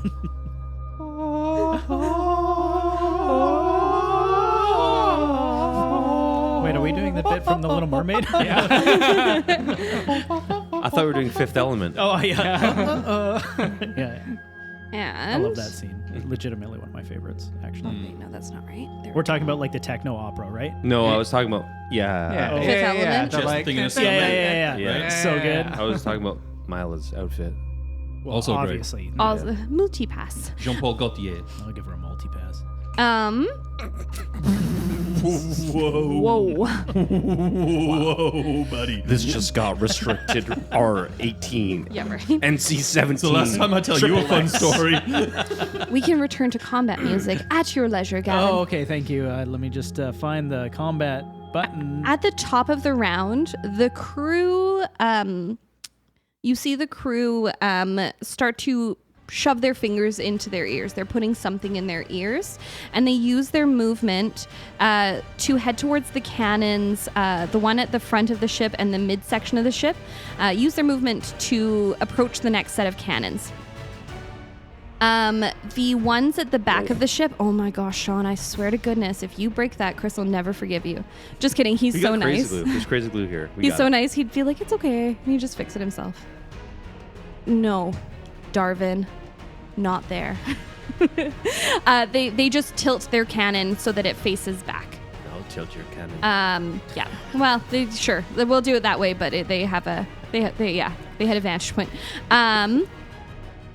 I'm ignoring those two. The They're high being five for rude. it. Being so rude. They will each ready their action. They will each prep the cannons to fire, although cannot fire this turn.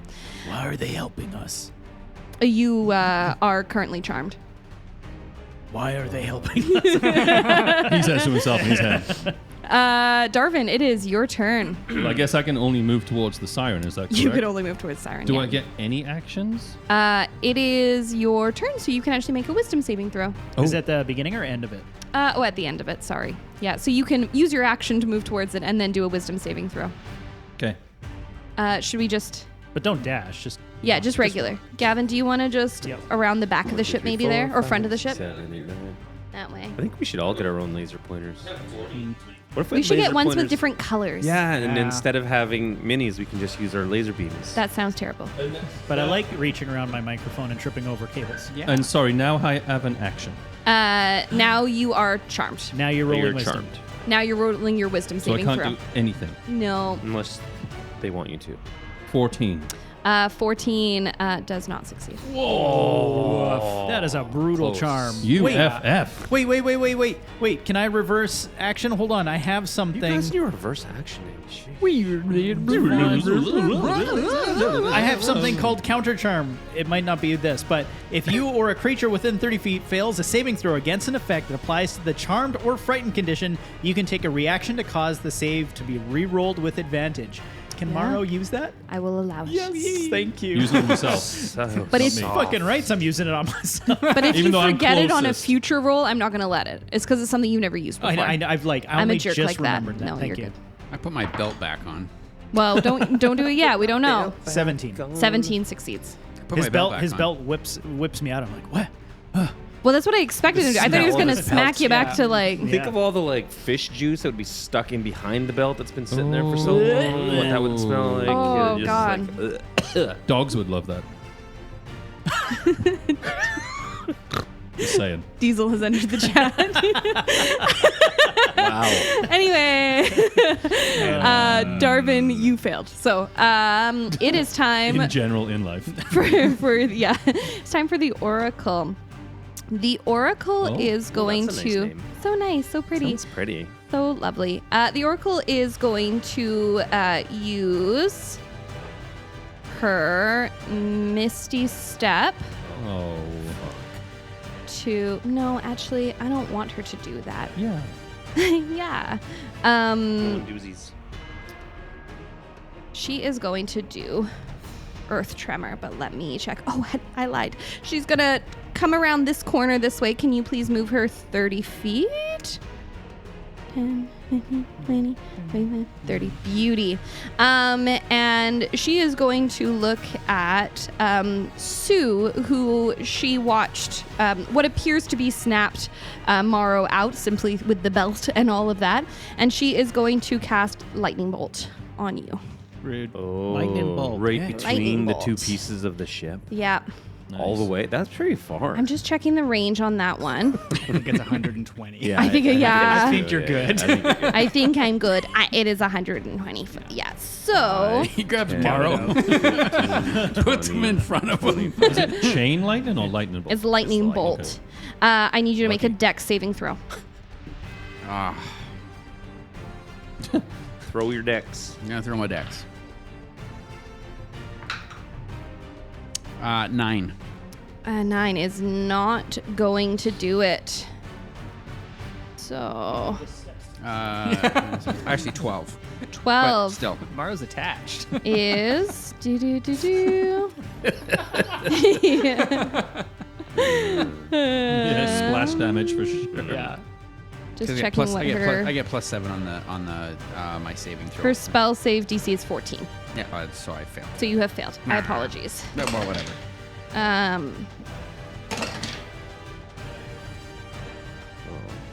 Uh-oh. 23 points of lightning damage. Good night, Grace. That's quite a bit. Yeah, it You is. said 23? 23. Untie me.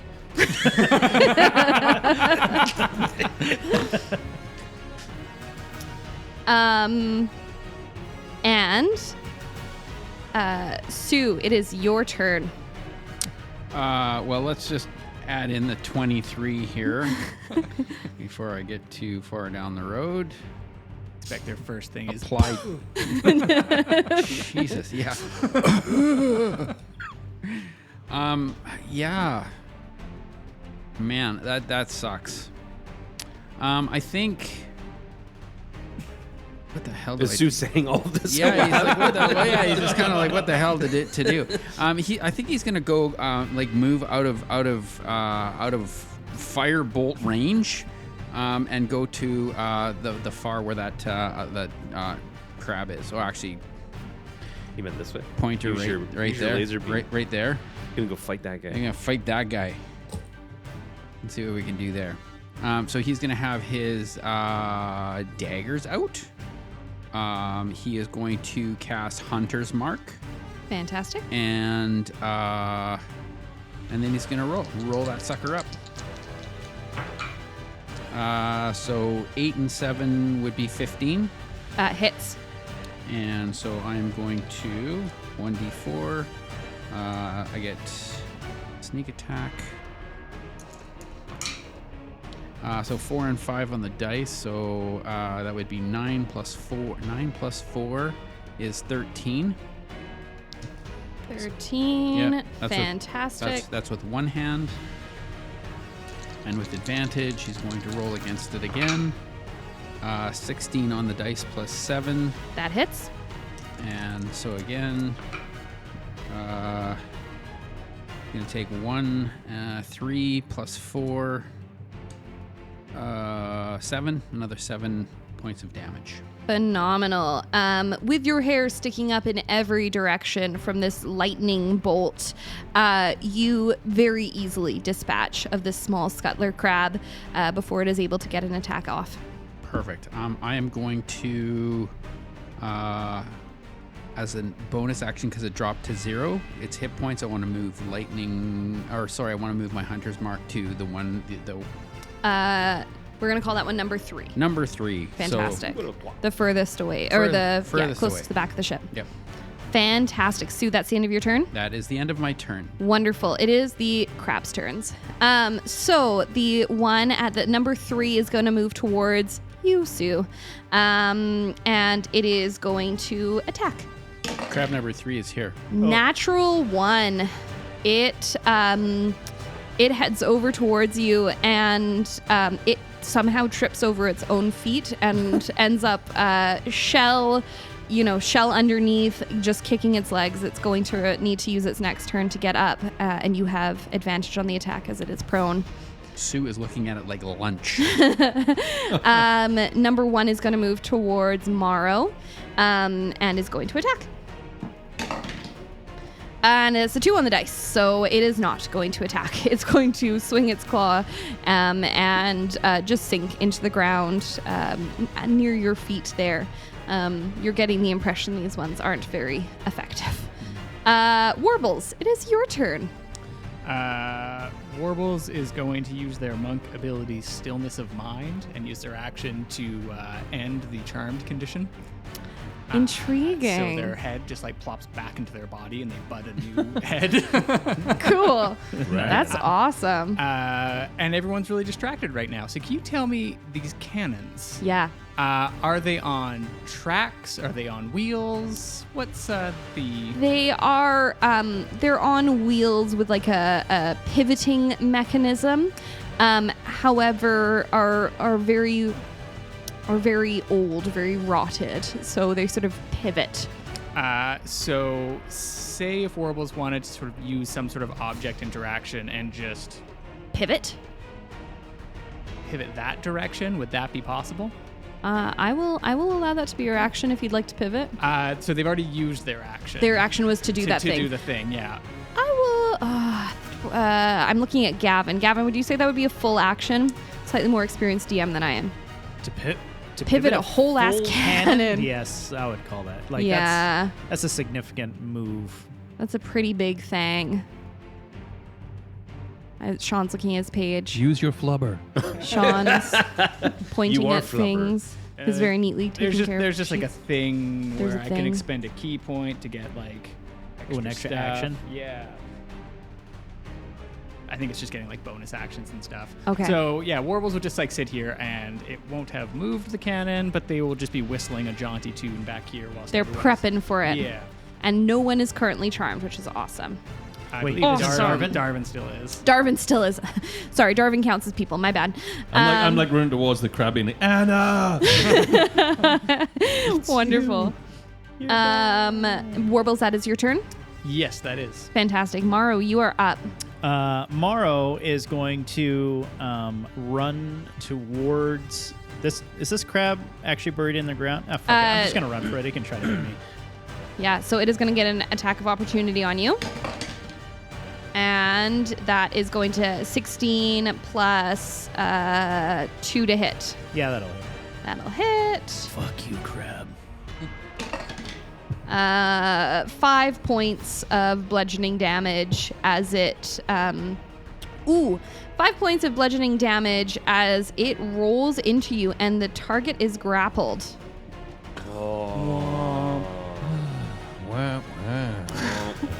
Sorry, I hadn't read fully through that. The escape is a DC 11. Sorry. Can I? My intention was to cast some magic towards Darvin, who my guy can see based on my line of sight. Yep. I am going to cast, as long as you verify first that it is valid on this charm, it's Dispel Magic. So one creature, object, magical effect within range, I can essentially get rid of it. Here's what I'm going to say. The Scuttler Crab is a fairly small creature. Looking at it, does say a small beast. I'm going to say that it has grappled you around the waist and you would have your hands, Sweet. which would allow you to cast that. I am going to cast Dispel Magic on Darvin. So you're essentially no longer charmed. And I call out to you and I'm like, Darvin, Yeah. cut her head off. I'm gonna fuck her up, Captain. All right. Can I use, so that was my main action. I moved, I had my reaction, or no, it was his reaction. I'm going to use my extra attack to make an actual attack on this fucking crap. Oh, wait, no, it has me grappled. As you grapple. I know you said around the waist, but I'm assuming I shouldn't be able to grab my daggers and do that. Can I I'm use... going to say you'd have to grab your daggers. I'm going to say Yeah. that's part of where the grapple is. Okay, Yeah. can I use the... Oh, but that's an attack. I can't make an action You could try to use Spit a your hairball. DC 11 strength check if you want to as my action. Okay. escape. Okay. DC 11. Is this a bonus action? No, I was going to cast Enhance ability, but I can't. Here we go. 6 in strength. -1, 5. Sorry, no can do. I don't like crabs. That's it for Morrow. Fantastic. Back to the top of the turn. top of the round rather. The crew is going to take an opportunity. Each one is going to fire their cannon upon the Oracle. And +5 to hit. Natural 20 on the first one. Nice. 15 on the second one, so 20. And a 10. 10 will not hit. The other 2 will hit. So that is a...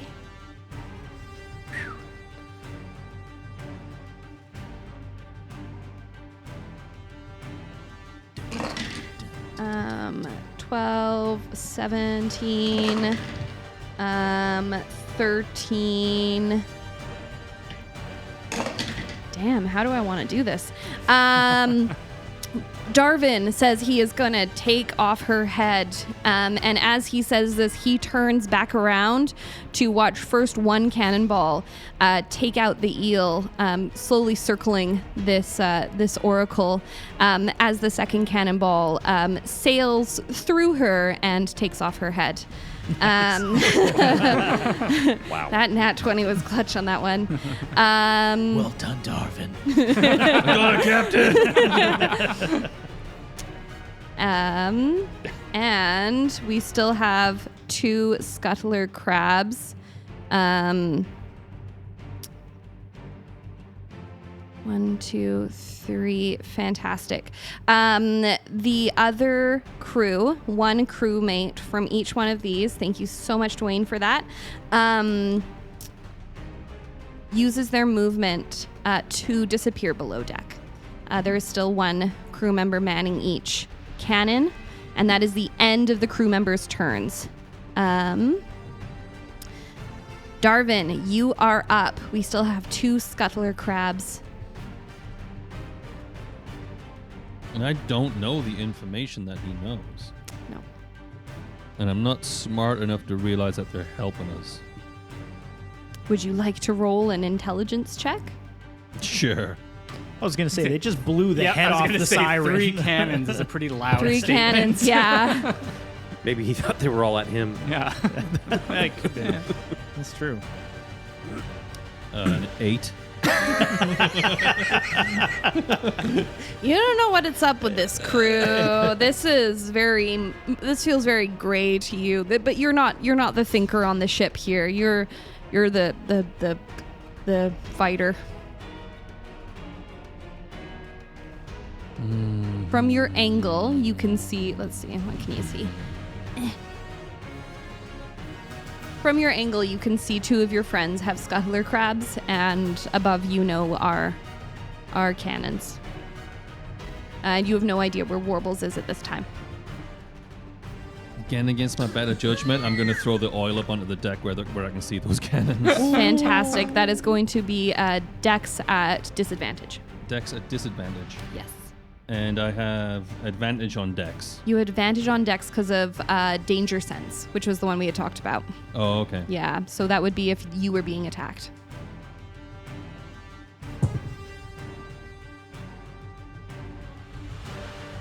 I'm going to say to land on that flame. I was thinking more like DC it's oil, so it would smash and go everywhere. It's okay. I got a 2 anyway, so it doesn't really. Okay, So it doesn't yeah. really matter. I got a 2 anyway. Sorry, It- I'll talk to the microphone. It does. It hits against. So with a 2, it's going to hit against the side of the ship here. Oh, I was throwing it over here, but yeah, sure. Oh, you're aiming over there? Yeah. It's going to hit against the side of the ship Yeah, at yeah. 2. Yeah. Anything else you'd like to do on your turn? No. I'm gonna actually. I'm gonna move into here. Into the ship? Closer to the middle of the ship. Right there. Closer to the middle of the ship. You know what they call that Fantastic. on a boat? No, tell me. The Midships. middle. Oh. Okay. Perfect. Midships. Midships. I'm going You're midships. midships. Fantastic. Not just the way I walk. You going to midgets? Midships. All right. Sue's turn. You sure that's not okay to say? Sue is he's still fighting with this crab. So Yeah. he has his hunter's mark on it. So he rolls with advantage. So 10 and 7 is 17. So he's That's going to hit. Yeah, that's what I figured. And he has 3, 4, 5 plus 4. That's 9. Fantastic. Okay, 9. And so if it's not dead already, It's not. well, is it not prone too? Oh, it's prone. Yes, yeah. So you have advantage. Although I think you already had advantage because of your hunter's mark. Yeah. So advantage. All the advantage. Okay. So I'm roll gonna- twice. Okay. So 15 on the dice. Fantastic. And so again, I'm gonna roll my. What do we got here? A 2, a 3. So again, another 9 points of damage. Fantastic. It is down. You sink your daggers into its soft underbelly, and you have another dead crab for you. Okay. I'm gonna move my hunter's mark over to, as a bonus action, over to the other crab. Fantastic. Does that give everyone advantage or just you? I think it's just me. It's just Okay, cool. selfish. And then so he's gonna Shellfish. He is shellfish. Nice. And then I'm gonna walk over to the other crab. I'm gonna take my 30 feet and go and Fantastic. help with the Cool. captain. 5, 10. Are you going to flank? Flank? Mm-hmm. No, he's not flatulent. He'll just put him right there. He wouldn't poop before they start. So he'll flank and give Morrow advantage on his turn then. Oh, he'll flank. He'll totally flank. He'll flank right in that thing's face. On the other side of to be- him. you have to be yeah, 180. you have to be There you go. exactly. There you go. Phenomenal. It's 180 didn't. fully flanked.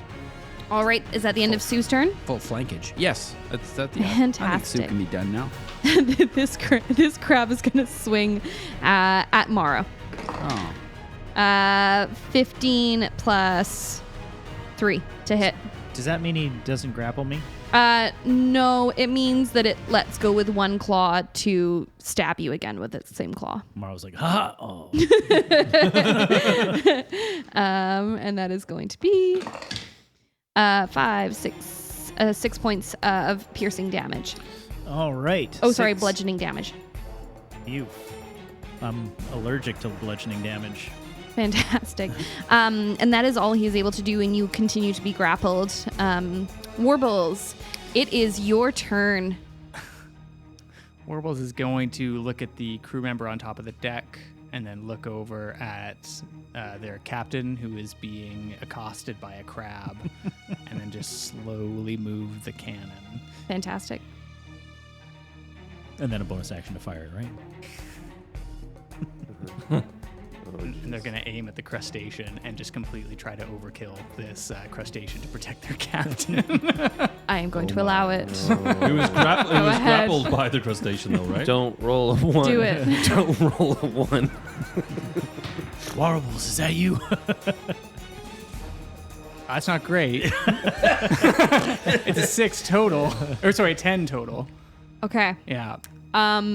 It slams into the ground just a couple of feet away, drawing the attention of your captain, who looks up and sees you manning this cannon.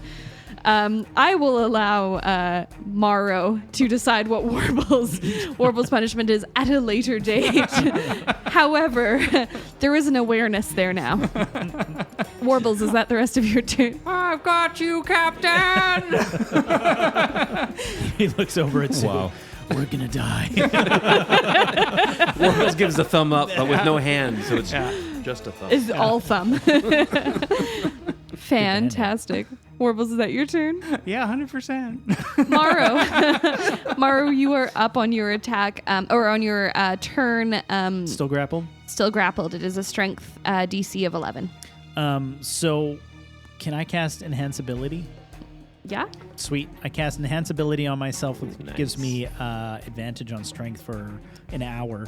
Sweet. It's just me lifting everything. Turned into the Hulk. Morrow suddenly He's doing just like all the really push-up sick. challenges and He's just really sick of being grappled by this stupid thing. 16 on both of those, -1, 15. 15. All right. You managed to pull out of the grasp of this crab. And I guess that's your turn? I have an extra attack. You have an extra attack. Fantastic. He jumps away. Ha ha! I'm stronger than you now. And now you must die. And he takes Query, his... is your second attack one of those ones, where it's like you can take a second attack if your first Right. action, if your action is an attack? No, I think it's just called They're extra separate? attack. Okay, cool. I'm just going to read it. We're going to verify for the listeners. It says, For the listeners. I'm just finding it. Extra attack. You can attack twice instead of once whenever you take the attack action on your turn. Whenever you take the Whenever you attack take the attack action on your your turn. Sorry. But I'm taking the attack. Good thing But we read that your for the listeners. first action was to escape. Yeah. I'm so sorry. I'm going to run. Fantastic. Over here, Captain. Yeah, I guess that's the end of my turn. I'm just trying to see if there's anything else I can do to get out of this. Cat's talent, you prefer Simmer's talent, feline agility. Nope, he's got a lot of shit, but not that. All right. Yes, you will die next turn. Phenomenal. Top of the round. The crew's turn. This crew member is going to crew member at the front of the ship, closest to Warbles, is going to Misty Step away and out of sight. Crew member at the center of the ship is going to hold their action, however, is not moving going to move towards this edge and take cover while keeping an eye. Crew member at the back end of the ship is going to quickly hurry, not on top of the mast, is going to quickly hurry and move out of sight into the lower part of that back part of the ship. Technically, that was the yard arm, not the mast. Thank you so much, Tash. You're welcome. Darvin, you are up, sir. Okay, I'm gonna ask.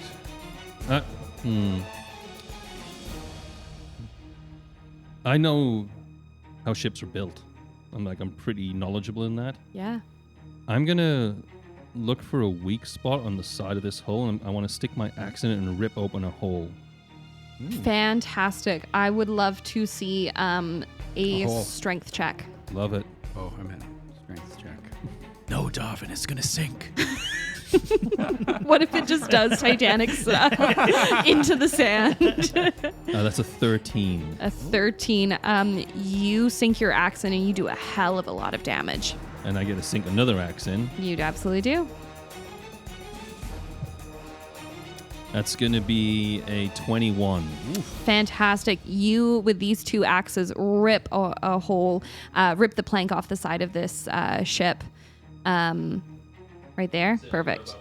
Yeah, I moved like a little bit as I was doing it. Yeah. Fantastic. I looked for that weak spot, moved towards it, hit. Perfect. Yeah. So you managed to pull a plank off of the side of this ship. I Yes. stick my head through and I say, "Here's Darvin." Amazing. No one's there to see it. But It's a room full of potatoes. there, you. Potato! Do we have to drink every time we say potato? Yes. Potato. Bubbly. Bubbly. Enjoy your Bubbly. bubbly. Cherry bubbly. Cheers. Hey. One person will get that joke. We all took a drink. You are looking at the backside of a crate. I swing my axe at that crate because I've got one more swing. Jesus. Fantastic. Go ahead and hit. What is the symbol on the crate? You killed Potato? That's a what was that? That's a 14. Mashed 14. potato. You managed to smash the backside of this crate wide enough open to see that it appears to hold some rations, some dried meat, your favorite jerky. Captain, I found meat. His ears perk up. They're like doing like that cat thing. Where it's like, Love it. yeah. The satellite ears. I grab a handful of meat. Fantastic. I'll allow that. No, just kidding. Thank you. Sue, you're up. Sue is going to. He's got Hunter's Mark on this this little crabby guy. He is going to sink in his daggers with advantage, and he's going to start splaining to Captain. So this is 9 and 7 is 16. Hits. He's going to start splaining to the captain about how to, dissect these things so that you're not getting like. So we got 3 and 1, 3 and so 4 and 4 is 8. And we're gonna roll again. So he's just telling the captain how to dissect this thing. So 18 on the dice for his second attack, Fantastic hits. and again we're gonna get 3 and 3 and 4 is 7 plus 4, so that's 8, 9, 10, 11, 11. Amazing. How do you want to do it? Well, and he's also has like a planer, so on the last roll, he's going to throw a D8 as well. So an extra two, and basically he's kind of rolled this thing over. He's, he knows he's killed it, but he's starting to like carve it up and show the captain like this. We want to kind of carve this thing right out of the shell, and then you pluck it out, and he just pulls the whole thing out, and he shows it to the captain, and he says, and the good eats are like right along the back where it's nice and soft. Phenomenal. Sue, you are by far the scariest cook I have ever encountered. Thank you, Captain. The crab is definitely still alive as Sue plucks it out of its shell, but only for a moment. That's how Sue likes it. Very fresh. This one goes, the bisque, put me in the bisque. And we return to Eldric. Huh? Thought I was done for the night. Morrow, Sue, Warbles, and Darvin, you look around at the just crab corpses everywhere. Sue is in like his happy place, thinking probably of all the amazing chowders and such that he'll be able to make. When you hear what sounds like stone grinding, and as you look over to see something immense looming from the shadows, I will now return to Eldric, who the peace around the ship is broken by loud chatter on the other side of the door. Difficult to hear, and you can see that Soren, one of your more recent guards, stands up and heads towards the door using his crutches. And just as he is approaching, Thadia opens the door and says, "Get to the midships." Midships, right? Mm-hmm. Yeah, fantastic. Good. Get to the midships. We're prepping to leave. She heads over to the table nearest to you and starts putting some things in her pouches, and starts to appear to be packing up to leave. As she's doing this, she says, "I can't let you out right now. We need time to go. We have to get the injured out. Think about what I've said. Remember, when you find it, go to Blackthorn. You will be able to find it. She'll find you." Well, you're just leaving me in the cage then. Sort of. And she reaches out and she grabs a pack. And from that pack, she starts pulling things out. And you recognize this to be a bag of holding. And she pulls out your trident, and she pulls out your arcane focus, and she pulls out a key, and she lays them all about 10 feet away from the cage near to you. And she says, "Just give me enough time to get out of here. Good luck." And she's gone. Not even a hug. Did you say that? She stops for a moment, and you kind of like, from the faint light, you see her sort of smile, and then she keeps going. 5, 6, 7, 8. Are we gonna dance? 9, Oh. 10, 11. So 11 times 6 seconds. 66. 1 minute and 6 seconds. So That's math. That's mathing. Good So job. good at it. Mm-hmm. I'm gonna set the timer. Oh. And Oh, you shit. have that long to figure out how Eldric escapes. Your time starts What the now. fuck? Outside, you hear the beginning of battle. The keys are there on the floor. 10 She left feet the away. keys. 10 seconds has passed. I don't have any. I can't do anything. I don't have my magic. Can I get my magic? Can I do magic? Do I have to Nope. be touching it? You have to be touching it. 18 seconds has passed. I'm gonna die. You're gonna be left out of combat if you don't hurry up. I can't. What? I have nothing. You have blankets around you. You have the clothes on your back. I can. 30 seconds has passed. Tie the blanket. I can call for a crow to come help me. 38 seconds has passed. I can tie the blankets in a whip Roll me a dex and whip quickly. something. Natural 1. Roll again. 5. Roll again. Wait. I get a bonus of something. 54 At seconds. least 3. 4 that's a 7. That's a 16. 16. You managed to get the key. Now I need another dex to open the door. 7. 12. 6. 7. 5. 13. That will do it. 21. You managed to get the door open. I realized partway through I'm right-handed, not left-handed. I will put you in 2 rounds. 2 rounds is what it's going to take for you to get your weapons and to get to a place where you will be able to see combat. Okay. You will be entering now. We are. Your times have now crossed. The streams have crossed. Phew. All right. Is there a smashed box of beef nearby? No. Okay. When you leave, you will be coming out of the back portion of the ship. I was really worried when Warble said he was coming up and through. I was like, which section? Yeah, you'll be coming out of the mid part of the back end of the ship there. Okay. Fantastic.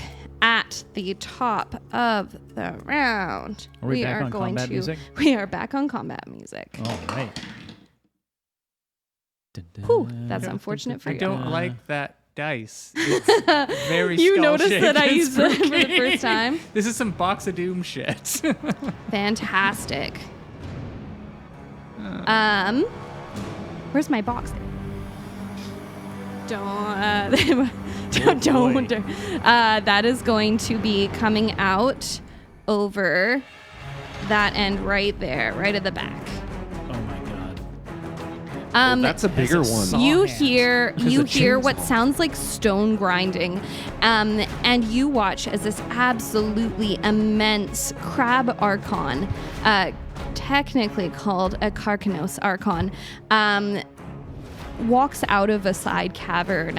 It has one huge claw, and on the other side, what appears to be some kind of saw, almost. And the grinding sound is the sound of it scraping this almost sword along the stones as it approaches. It rolled far higher than any of you, so it is going to go first. It is going to use its full 40 feet of movement to make its way towards Morrow. If someone can please move him all the way up. Beaut. No. Fantastic. That's more than 40. Oh, but I thought it was double movement. No, it was going to use its full movement. Okay, there's 40. And it is going to let out Hard. it is going to let out a shriek wail of sorts. I need everyone to roll me a wisdom saving throw.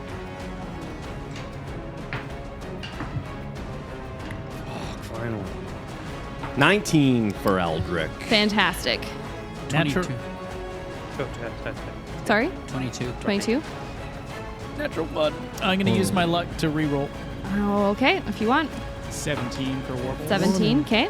5. I'm going to use my last luck to reroll. Fantastic. Come on, you motherfucker. 14 plus wisdom? Wisdom? 15. Fantastic. 13. 15 was the DC. Did anyone roll under 15? Just Darvin, you are afraid. You are afeared. You I can't don't even see it. Yeah, well that's the thing is you can't see it, but the sound yeah. rattling through this cavern is horrific. Right. It knows and you're out there. It knows you're there. And it knows you took its jerky. I have jokes. Don't. Alrighty, so Darvin, you it is your turn now. You cannot move towards it and you cannot attack it. At the end of your turn, you'll be able to do another wisdom saving throw. I am going to climb up onto the top of the ship. That Is would that- be moving towards it Like, in my straight up? straight up. Are you then going to stay just right there at the top? Yeah, like I would stay like. So can I show you? Sure. Here's my pointer. Do you want to use that? Yeah, I'll allow that. I was going to say a strength check, but you're pretty strong. We'll say you're on the rail there. Okay, so that would be your movement. And wait 1 second. You said I can't attack it, right? You cannot attack it. And there are no red beings up there any longer, just so that we're aware. Oh wait, that one is. That one is. Yeah. Yes, he's scouting. Yeah, he's scouting. Oh yeah, he is scouting. So I have one thing of oil left. If I threw the oil in front of it, would that be considered an attack? Yeah, that would be considered you making. Meow meow. Okay, I guess I guess I got to make my wisdom saving throw. Yes, at the end of your turn there. Okay, I am ending my turn. Fantastic. Ooh, going 18. 18. Yes, so you succeed. You get a glance at this thing and you go, oh, that's all? Yeah. I can fucking take a crab. Yeah. I actually grab the red guy and I throw it at it. I forgot that the crew member, there was still a crew member up on the ship. He is going to use his action. He is going to pivot that cannon and he is going to fire. Nice. Unfortunately, it slams into the wall behind and misses. He is going to ready another cannon attack, and you hear him let out a series of whistles. Sue, you are up. Sue is going to cast Hunter's Mark on this. Fantastic. Little crab that we've got going there with his bone saw coming out. Sue's liking the look of this guy. This guy's going to make a ton of sushi. Yeah. So he is going to not roll that dice, but roll one. And so with advantage, he is going to take out his crossbow and take a shot at it. Fantastic. So 16 plus 7 on the dice will Hits. possibly hit. Let's see here. So with my crossbow, it's 1d8 plus 4. Okay. So that would be 1d8. So it's going to be 2d8 because he's got advantage. So a 1 and 2 on the dice. So that's going to do 7 damage. Phenomenal. So I have Hunter's Mark, and I get a 1 attack. I am also going to do... I think I get an extra attack, but I'm not sure why. Would that be Nick? With your ranger? No, Nyx with your daggers. With my daggers, okay. Vex. Right. So Vex would give me another D8 if you hit a creature with a hand crossbow. So I get another D8 on that roll. Yes. Okay. Let's just throw that down as well. 4 on the dice. Amazing. Thank you. Sue, that's the end of your turn? Yes, and in that, I am going to throw the captain a... I guess that's an action. Depends what you're doing. I'm going to throw him a potion. No, but he does have 2. If that makes you feel better. Feels I have better. 1. I drank 1. Yeah. Warbles, you are up. Warbles is going to sprint across the ship and go to the crewman who just fired the cannon and try and work with them to reload and refire the second shot. Fantastic. With that, I will say you're able to get a second shot out. You will now be able to get the cannon moving, doing 2 shots. Perfect. It's dirty 20. Dirty 20. All right, that hits. You are going to be rolling. Let me get this.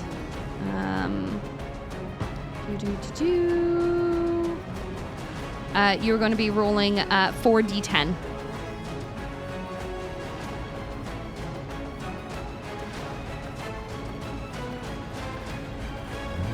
$40-10. Dang.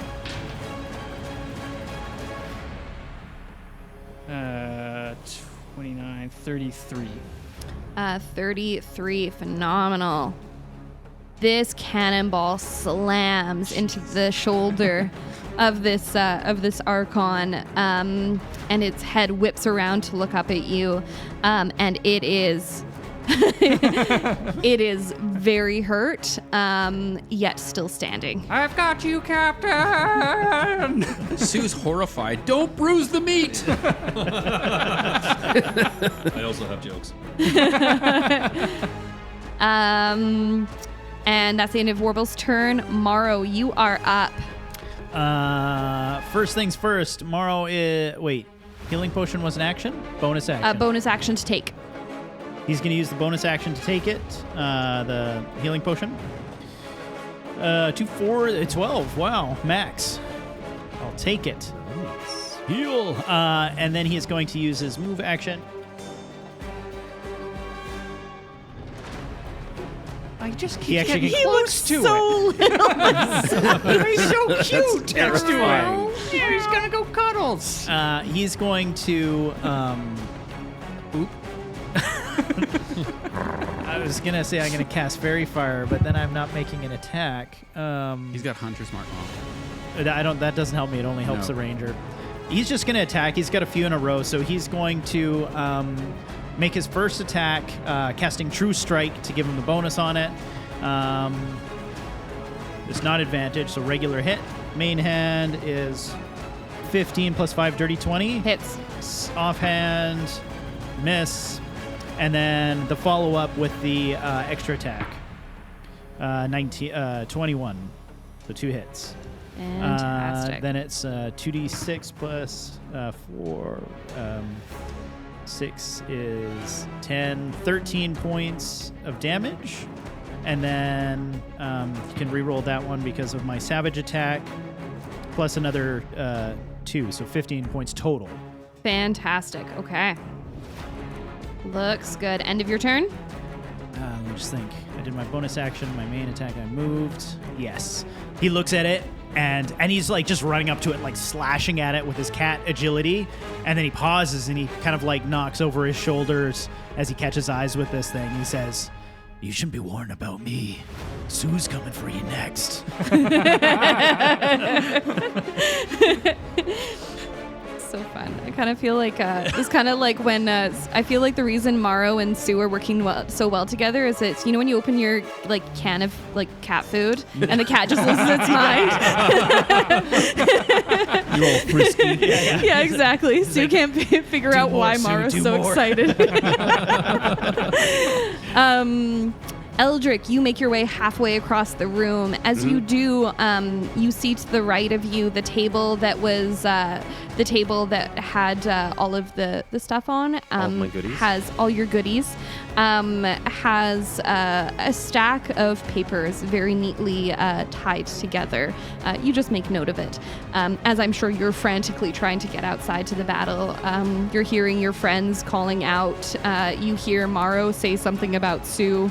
And that is your turn. You are now equipped and ready for battle. Next round, top of the round, you will start. Okay. The Archon's turn. The Archon looks down at this very small kitty cat, and that one right there. And it is going to use its multiple attacks to swing at you. First with the bone sword, and then with the giant claw. Get hit with the bone sword, bro.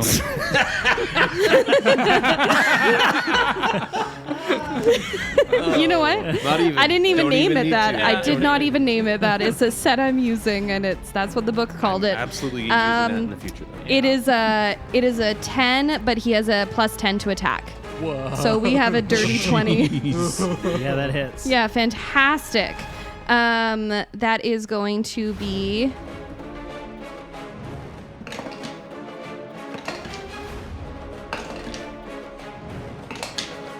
13 points of slashing damage.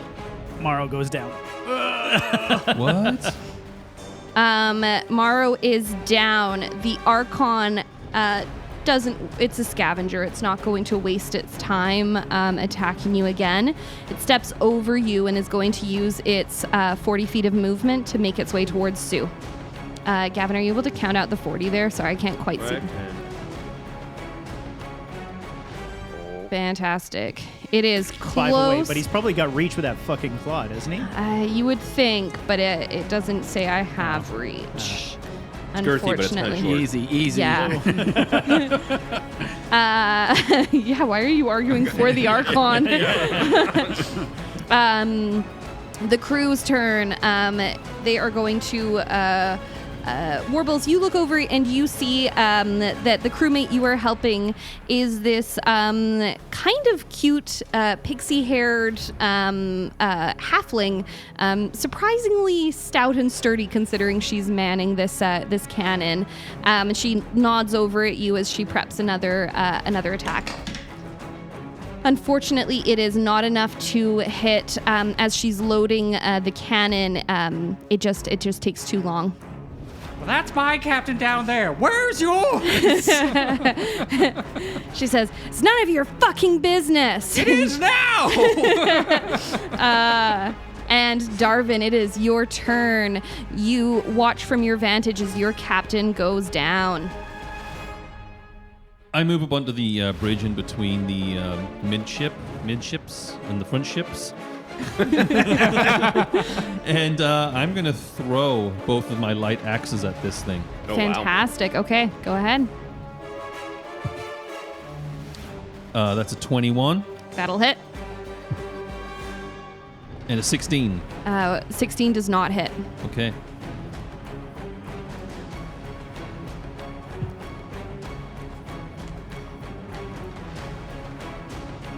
Eight points of damage on the one that hits. Okay. And I guess 1 second.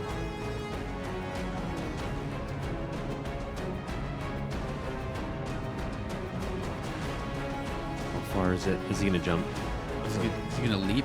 Can I leap towards it? Yes, I'm going to let you roll me a dex as you land.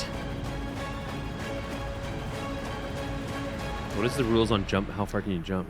It's... Sean, can I get you to Google? Because I'd have some pitch, right? So you'd think it Well, would that's give what me I'm some extra. thinking, and it's strength plus something. And my strength's high. Yeah, that's what I'm thinking. And you're also But I'm going to get you to roll me 2d6 while you're at it.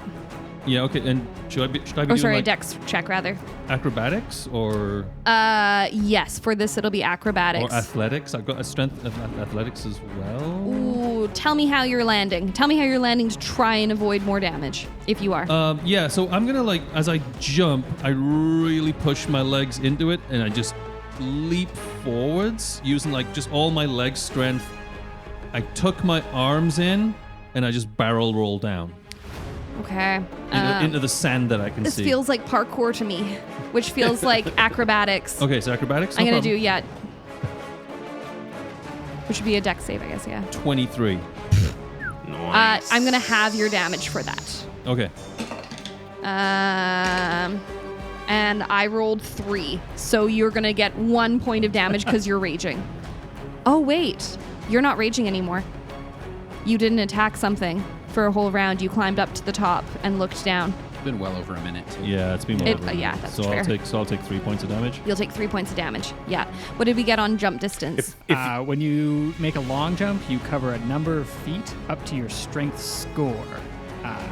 If you move at least 10 feet on foot immediately before the jump. If you have so if you have no. a running start, You Yeah. were throwing If your it's- axes, so you when- stopped through. When you Jump. make a standing long jump, you can leap only half the distance. So I'm going to allow you to get 10 feet closer. horizontal distance. Yeah. Okay. Gavin, would you be able to move him 10 feet forward on the ground? Perfect. Fantastic. Darvin, that is your turn. Sue, you are up. Sue is going to move towards. Move towards this thing. I love Who's the... gonna do? He's gonna take. He'll attack it. 16 plus 7 on the dice. So 2d. Hang on, I gotta get my d4s out. So it's gonna be a d4 and a d6. So a 1 and a 6 plus 4. So we're looking at 11 Okay. for the first attack. Then he's gonna misty step Nice. towards the captain. Phenomenal. And he's going to feed him a potion. Fantastic. Roll me a perception. Do I still get the potion? You will be getting your potion, yes. All right, I'll wait for his perception. 15 and 7 for perception. So 20-something-ish. As you, were you planning on feeding him your potion or the one that you know is on him?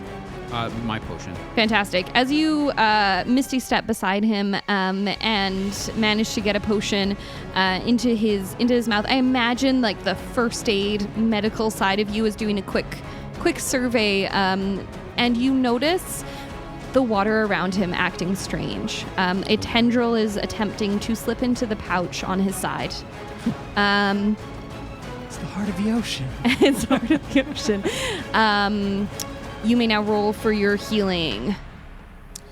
5 and 4 is 9. 9. Phenomenal. You will not have to make a death save. You are currently prone. Sue, end of your turn. That's the end of my turn. Yeah, I can't do anything. Warbles, you are up. Warbles is going to take the cannon, spin it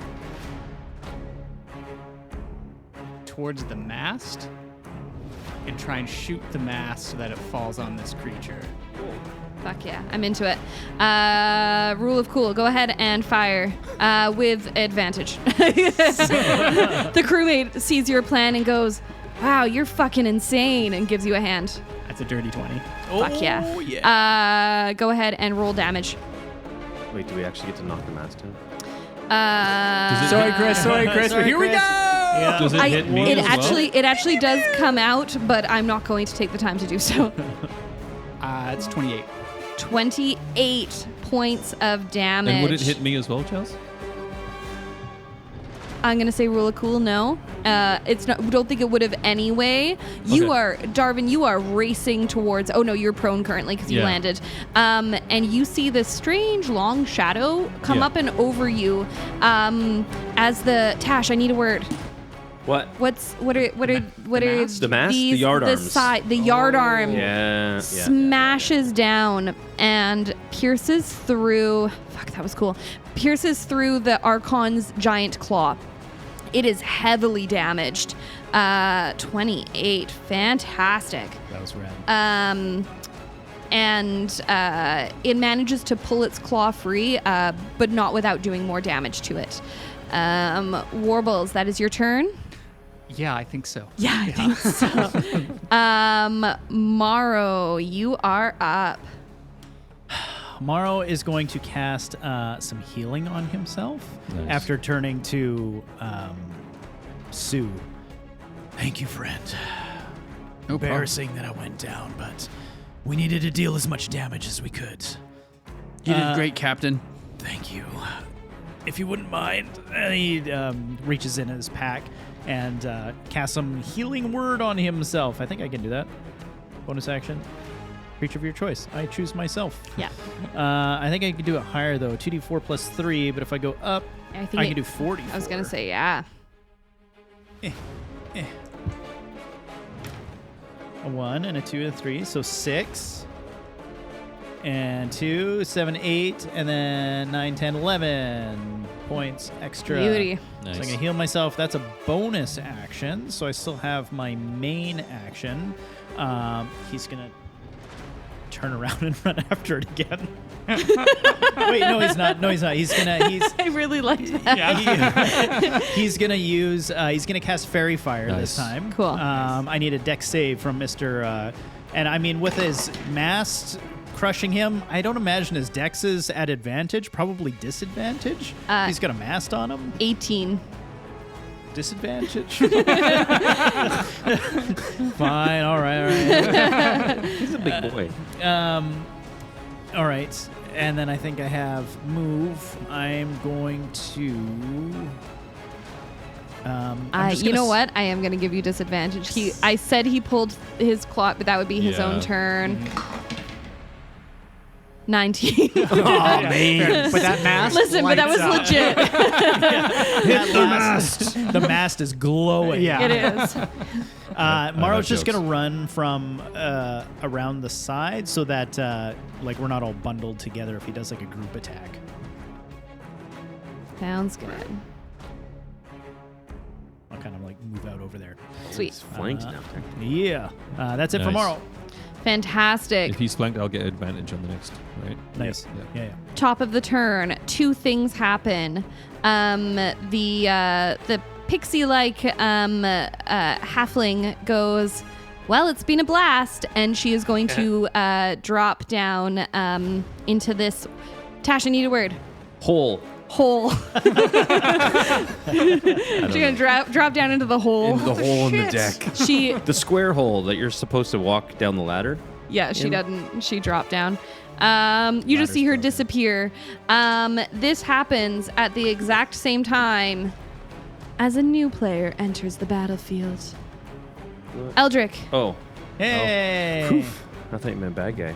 No. Looking at the door, I was like, I think Eldric, just kind of where he is, kind of meanders out of the back side of this ripped open stern chunk and just kind of very quickly assesses what's going on and sees this big, ugly, disgusting 30-foot tall crab. And he launches. He's going to cast a lightning bolt at him. you want to stay where you're at, Tash? Yeah, you Okay. can stay there. It's a long ranger. And that, I believe, is a dex save. 100 feet long. Yeah. He's pretty good at dex. Well, I don't have a lot, so that's what he's getting. It's a dex save. Fantastic. Yeah. Against your spell Save, which is -1. 26. 26. No, I'm just. He rolled a natural 1. Oh, well, that's what I needed to happen. Fantastic. So unfortunately for him, he's gonna take 1, 2, 3, 4, 5, 6, 7, 8, 96 damage. Jesus. Feels like we're playing Warhammer. Oh, shit. Yeah, it feels like we're playing Warhammer. 10, 22, 23, 24, 25, 26, 27, 28, 29. What does this look like? As Eldric. As he steps out and starts whirling a bunch of like dark storminess around Eldric's his hands. blast. Yeah. He casts this. It's not even like a lightning bolt. It's like a steady stream of electrical energy, and it basically just Very blows the thing emperor up. of you. Yeah. Use your hates. Fantastic. The Sue lightning. is just covered in crab pieces. I was going to say the lightning strikes this thing and boils it from the inside before it explodes, leaving behind the bone sword. I think Darvin's so dumb that he kind of like at the same time jumps into the air and goes to hit the crab that just isn't there now. He's like so angry still that it's just not there. It's like, Oh. Fantastic. You are out of combat. Actually, for realsies. So Sue has a special food. So he's gonna take it's like a cooking short rest. It is, yeah. And so what this does is within the hour, I work on like bringing these pieces of crab and snail and whatever we've fought, mixing it into like a medley of salted bisque-esque. You're making kind of like thing. a stock right here, right now. Yeah, it's a little bit of like seaweed and like getting the water to the boil. While I won't give Sue a bag of holding, I feel like he has a special kind of like fold-out cooking equipment more like a where he's camping, like, like where boom, a thing goes in a just thing, ready goes to in a go. thing, goes Yeah, in a exactly. It's a full pouch. He's got like celery in there and stuff. So Oh, anyway, fantastic! Oh, never mind. So Never much. mind. sorry. Anyway, so he can do that and on our short rest, and then so what that does, I can cook 3 treats. These special treats, they can last 8 hours after being made. A creature can use it as a bonus to eat one of these things and gain temporary hit points. Well, actually, that's not what I want to do. I wanted to do something totally different, which is called a special food. And again, no different than the short rest. 7 creatures, and they were going to gain. They can spend 1 or more hit dice to regain hit points, and it gives them an extra 1d8 on their hit points after a short rest. Fantastic. Nice. So So I are kind of we- picture you're all just like standing around chewing on crab archon going, huh. Can I take Huh. a, It's actually pretty can I pick good. up the bone sword and take a look at it? Sure. go ahead. Do you think that would be something I'd be able to wield? Go ahead and converse amongst yourselves while I ask my dear friend Just cut off the arm. Chot Jeopardy. Yeah. Just cut off the arm. I don't see why you can't. Is it attached to him? No, he's holding it. Yeah, I'm just. It's more about me telling him what it does. Oh, I see. Mechanically, are we all taking a short rest? I can roll for that shit while we're. Well, it depends. Are you like, sup, Eldric? Sure. Let's say mechanically we are short resting.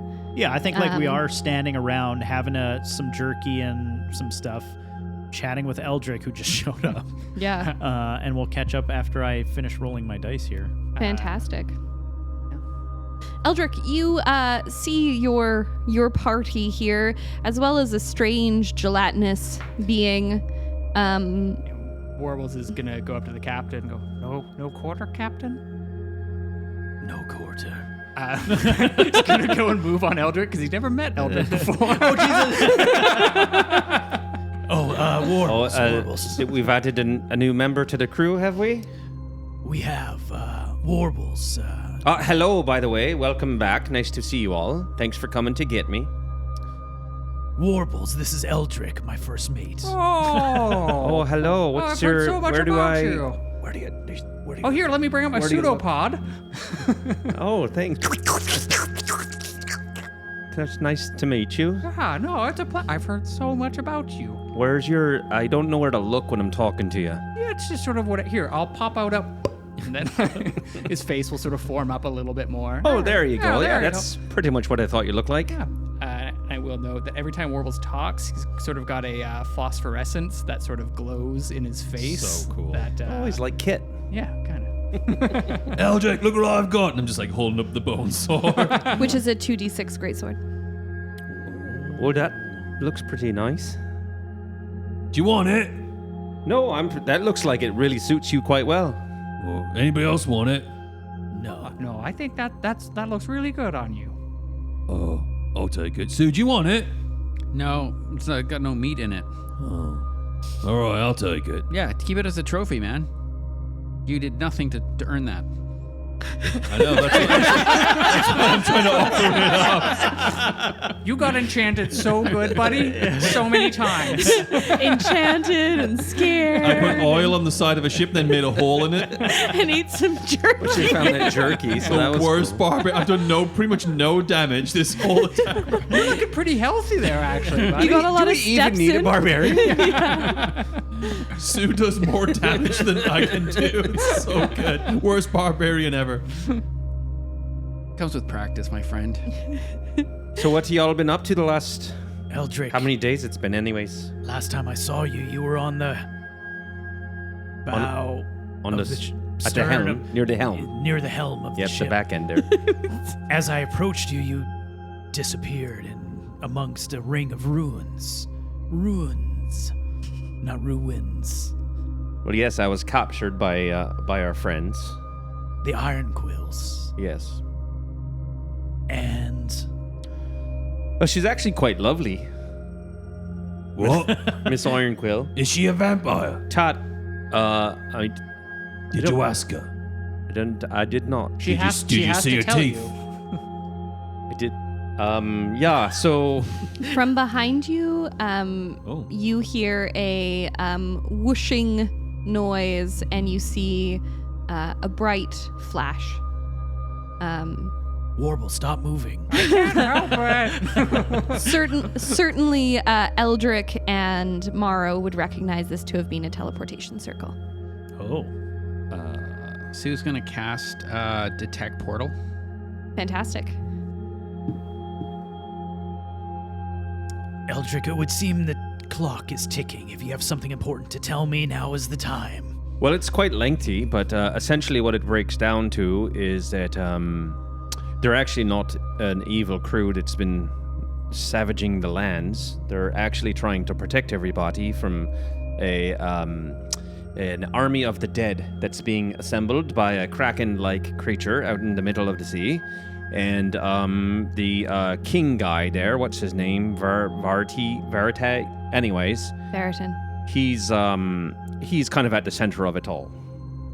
Yeah, so the proposal from her was that we get the Heart of the Tides because it's the only thing that can shut down this big evil creature in the middle of the sea. And we let them know once we have that by contacting, what's that guy's name, Blackthorn.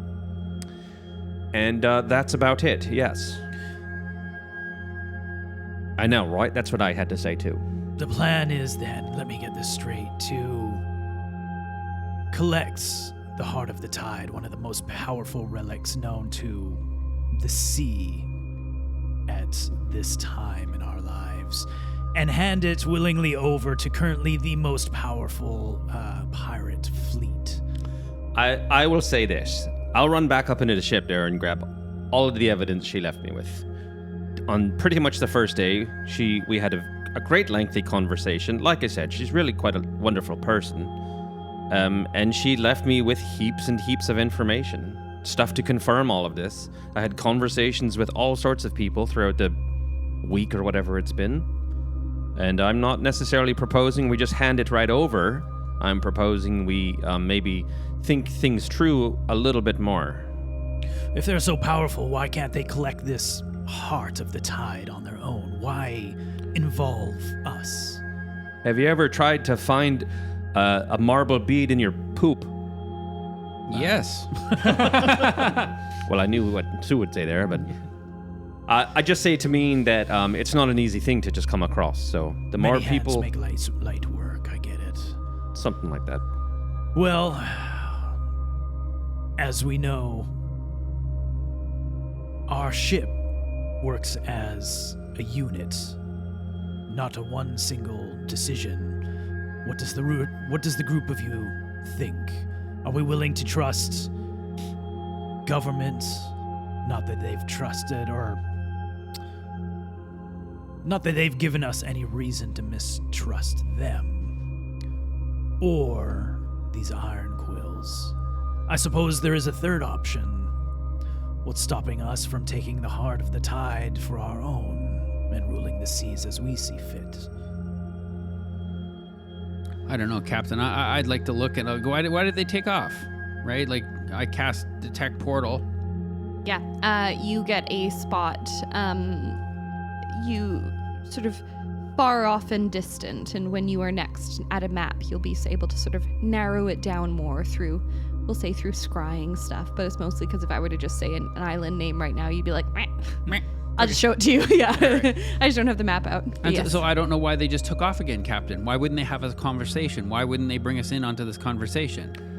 Why would they only use one person? The way she laid it out to me was it was the easiest way to get our attention and let us know that it is a serious thing.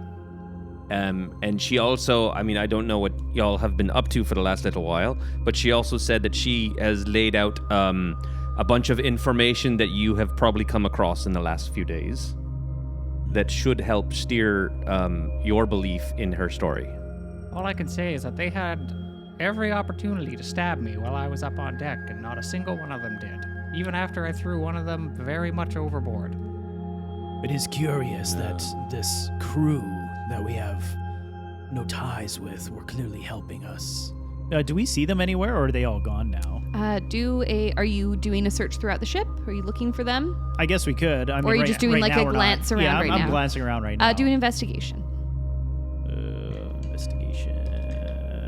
No, it's like 6 + 3, maybe 9. You can't really hear or see anything. It's very quiet in here now, other than the running water. Captain, it makes no sense to me at all. It's like a sword, but it's made out of bone. It's a bone sword. Wow. I just like Looks sit down. good on I just you, sit down Darvin. with it, and I'm just like, I'm totally not paying attention. to Enamored anything. with it. Darvin, do me an investigation with advantage.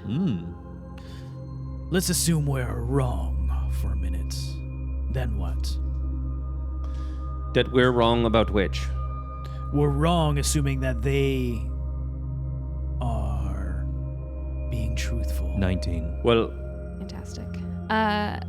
Darvin, you from your fishing background, for your family's fishing background, recognize this to be the nose end of a sawfish.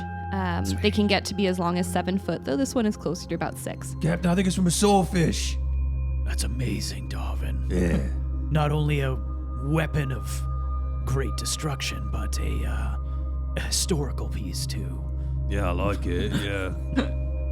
I'm like kind of like holding it, and, like looking at it. It's Christmas Watch out, morning. little buddy. That's sharp right there. He's just bleeding slightly. Yeah, he doesn't care. I think my suggestion is we keep on the path of trying to find this Heart of the Tides. And we read through all this documentation. We have some more conversations. But let's not just, we're out here trying to find the information to bring back to Tana. that little pretty hand lady. Tanner. That's right. Whatever. Tana? Should Tana. have pushed her out the window. There's still Yeah, time. Possibly. I just think that, we have some more conversations, and we consider the options. We stick on the path, and we find the relic ourselves is what we should do. I think you're right. That, regardless of who we're working for, Tana wants the Heart of the Tides. The Ironquills want the Heart of the Tides. If we're the ones to find it, we have the leverage. Right. Which means we're either dead or we're rich. Sounds like a pretty good Seems like the job. party. So at least our very next step Is to find it. is to find it. Okay, and we have No idea No where idea to where find it it. is. Yes. well. Luckily for us, it would seem nobody else knows where to find it because everybody keeps asking us, like we know where it is.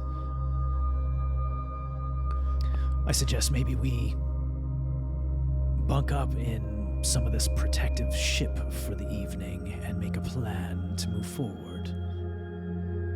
You are, if you so choose, very little travel away from getting back to your own ship. Oh, nice. Okay. Yeah. If you Never wish mind, to. we're closer than I thought. Sorry. It took so long to get through last time because you were looking at for stuff, but it's a very small island. Oh, okay. Yeah. I'm actually really glad to hear that because I didn't want to sleep in the cage again. Could we do a quick pass of the ship just to look for anything? Yeah.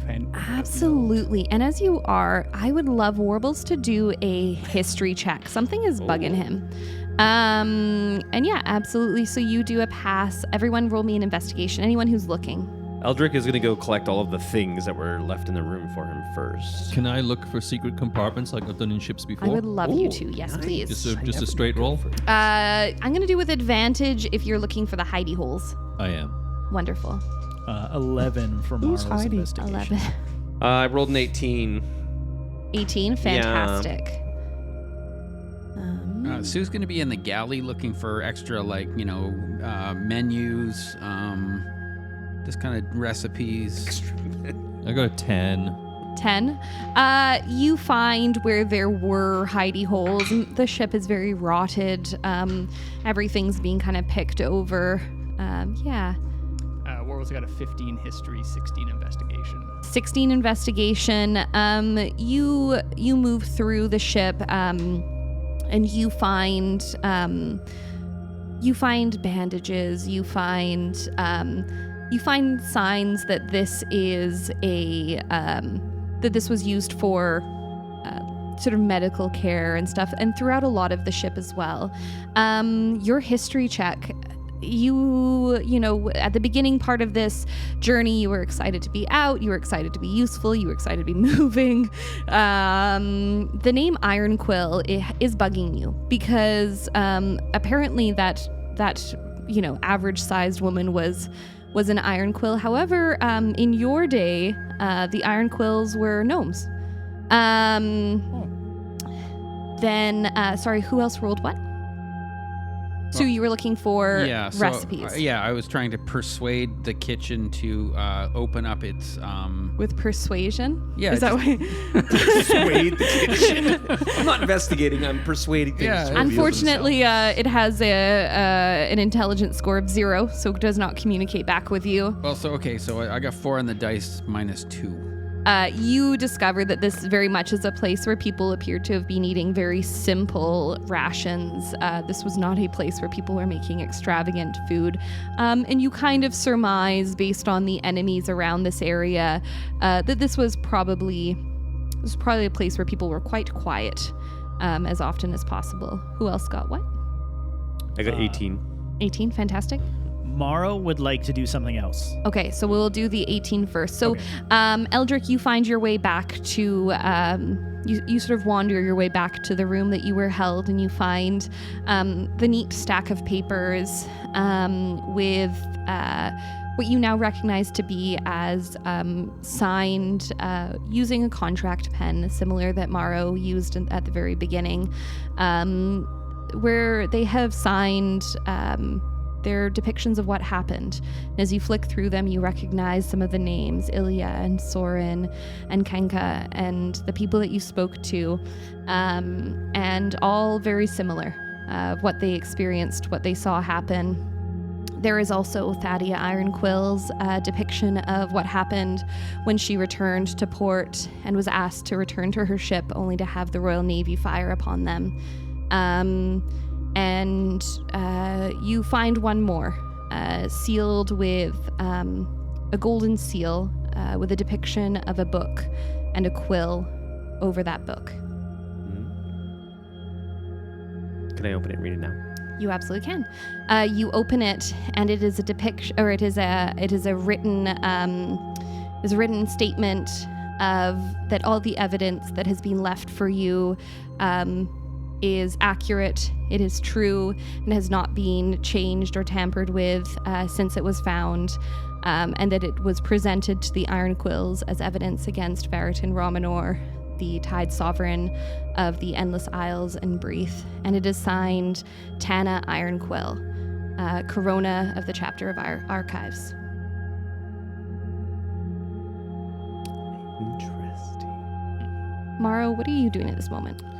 Morrow is going to walk a ways away from the ship, heading off to sort of like a somewhat secluded area, not dangerously secluded, but secluded enough.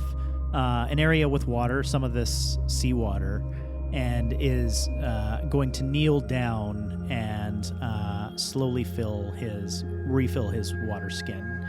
And as he's sitting there, he just quietly says, Tide Cutler, we haven't spoken in some time. I've been busy. We've received news of this Ironquills, that the agitation that they may be causing is not what it seems. There's fear of an underwater danger, a kraken of sorts, and an army of what they call some sort of death. Risen crew, fishermen, women, battle-hardened warriors. What are we to do with this? The water around you begins to move, and it creates the streams and the tendrils you're used to, and it reaches out for a nearby branch, and it begins to wield it almost like a pen or a pencil, and it draws out an exact replica of the tablets that Sue had. However, there was a portion of the tablets that was missing, a large section that had been lost. The tablet had depicted the dead walking from the seas and then was gouged. The stick and the ocean now begin to draw an enormous entity, what appears to be some kind of skeletal horse, and on its back, an immense skeletal corpse riding from the seas behind the dead army in front of it. And then the ocean sweeps over it and clears the tableau. And as the water retracts off of the sand, it leaves behind trails and a word. And that word says simply redemption. Morrow takes out a carving, one of his latest, and it's of one of his old crewmates, Bram, who is sort of like his strong protector. He was basically the muscle of the ship, was always known to be a defender, and takes it out and places it in the sandy water area as an offering, and stands up, his water skin now full, and says, "Thank you," and turns around and heads towards the ship. Fantastic. What is everyone else doing, or are you starting to head back towards your ship? I think for me, like Darvin's been looking for these compartments, but he had to put the bone sword down for a second. And because he's looking for it, he's just kind of distracted. He's grabbed what he thinks is the bone sword and walked off now out of the ship, but he's actually grabbed a mop by mistake. He has left the bone sword. Yeah. Oh, bone sword, sorry. Okay. Yeah. Sounds good. Cool. Anyone else doing anything else, or are we headed back to the ship? So dumb.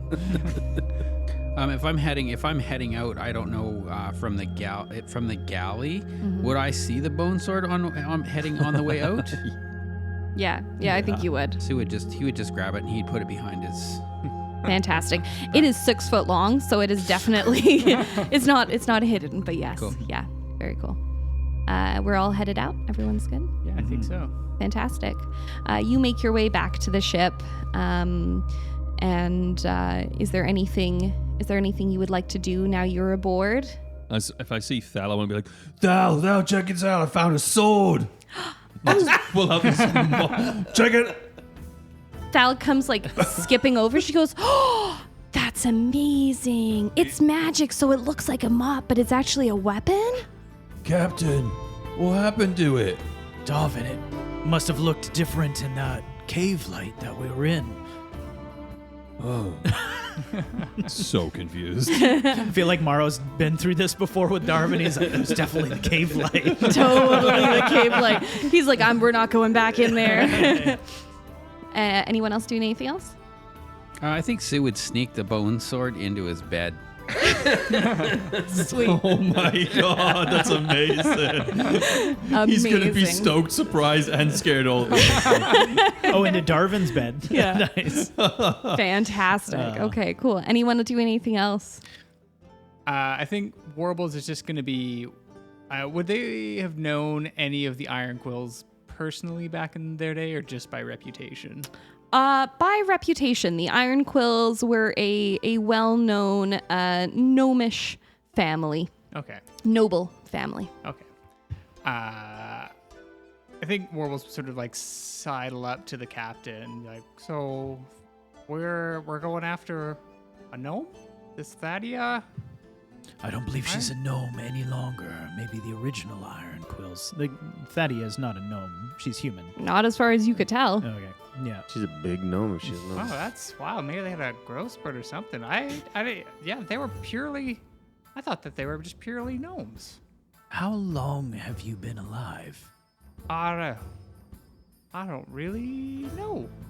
To be honest, you kind of lose track of time in the bottle. You just sort of bob and weave, and Is there Is lineage the right word? lineage of Ironquills that we are unaware of? just gnome on gnome. They're very noble. There should be paperwork behind them. They quite prosperous. Perhaps the current Ironquills self-proclaimed. That's wild. I wonder how long I was out for. Huh. All right. What do you know of their... Do they have a location? They have a city, a continent in which they were founded. Would there be? Roll me a history. Then 18. 18. Yeah, they were fairly well known throughout Breath, but typically much farther inland, and more notably were sort of always involved in the coronas, involved in the various governing bodies as part of the entire province of Avastera, or sorry, the entire country of, or what do you call it? What's the word that's a continent of Avastera? Yeah. Mostly inland on Breath, but they were pretty, fingers of many pies, quite involved. they had ties to the Coronas and archives then. That's as best as I know, yeah. What is Interesting. Eldric doing right now? Is he sort of along this conversation? I don't know. Where were you guys? Warbles having wouldn't have this been like, conversation? Yeah, hiding we're it, would like have just been like top on the deck. deck. Yeah. Not trying to. Yeah, I think Having tea. Eldric is mostly interested in making sure that the captain gets a look at all the paperwork that he has. That's maybe while we're having that conversation, Yeah. and it's like, perhaps we're in my Yeah. quarters going over all of it. Fantastic. So you give the paperwork over. Yeah, with Yeah. special weight to.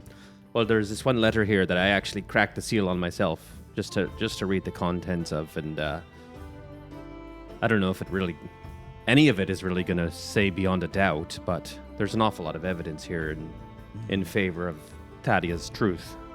Well, we do need to proceed with our eyes open. It won't be the first time we've been tricked one way or the other. Speaking of evidence eyes open, could you always please roll me an investigation with advantage based on the fact that Eldric has pointed you specifically to it? 16. 16. Yeah, you read through it, and it's exactly what Eldric has told you. Okay. And as you get to the last one, the sealed one, it's a detailed account of every piece of information, where it was found, what library, what stolen, where it was stolen from, which museum, which archive, and once again is signed Tana Ironquill, Corona of Chapter of Archives. Okay, so just above table, it's clear that these were official documents, but have been stolen from archives. Yes, by the Okay. by the person who gave you the job. Oh, interesting. So Tana stole them. Yes. My head hurts.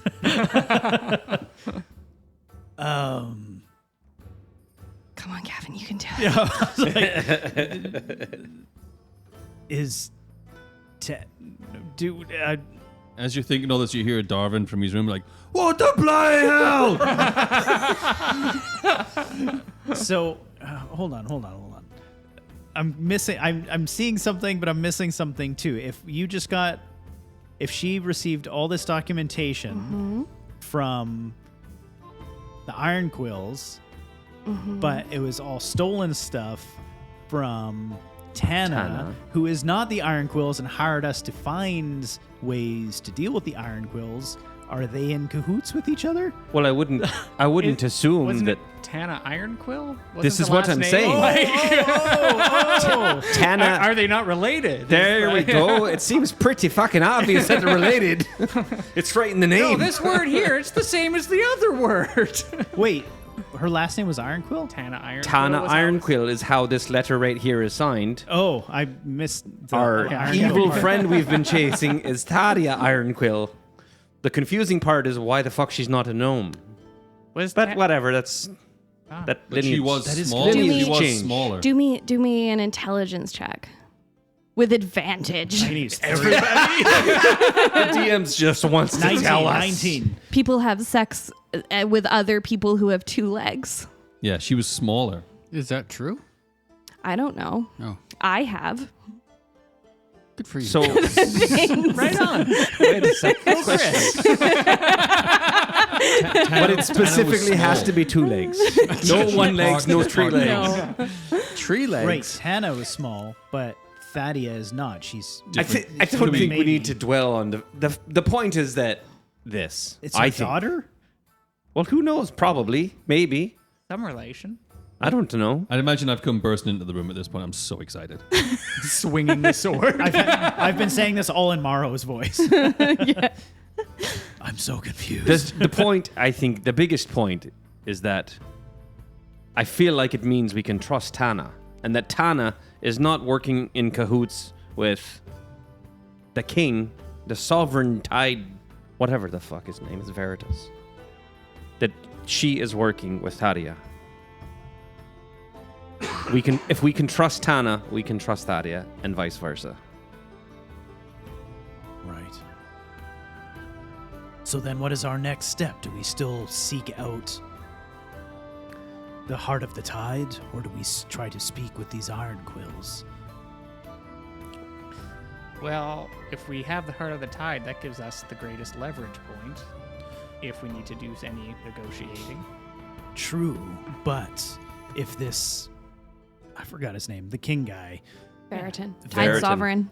If the Tide Sovereign Never is heard of him. also seeking the heart of the tide, wouldn't it be better if we are all working with I don't know allies? that he's seeking the heart of the tide. What he is seeking is to create this army on behalf of this being in the sea.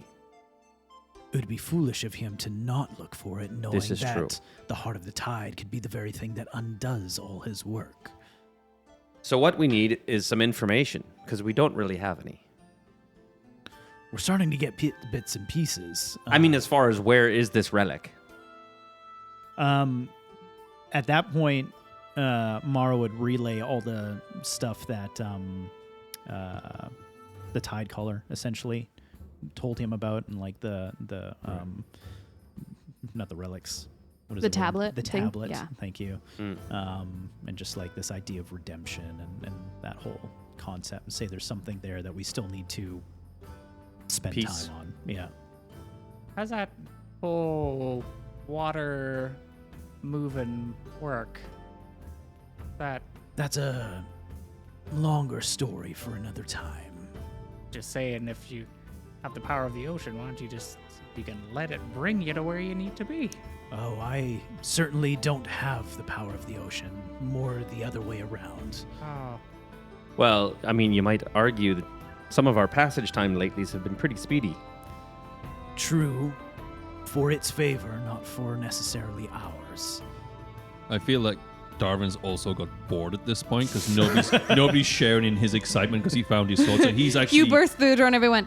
Anyway. Yeah, so I've actually ran off now, and I'm like, Thal, I found it! Oh my gosh, the mop did turn into a sword. Amazing, right? That's but I so still cool. have the mop too, but I don't It's know. a sword of duplication. It's having babies. Oh my goodness. Yeah.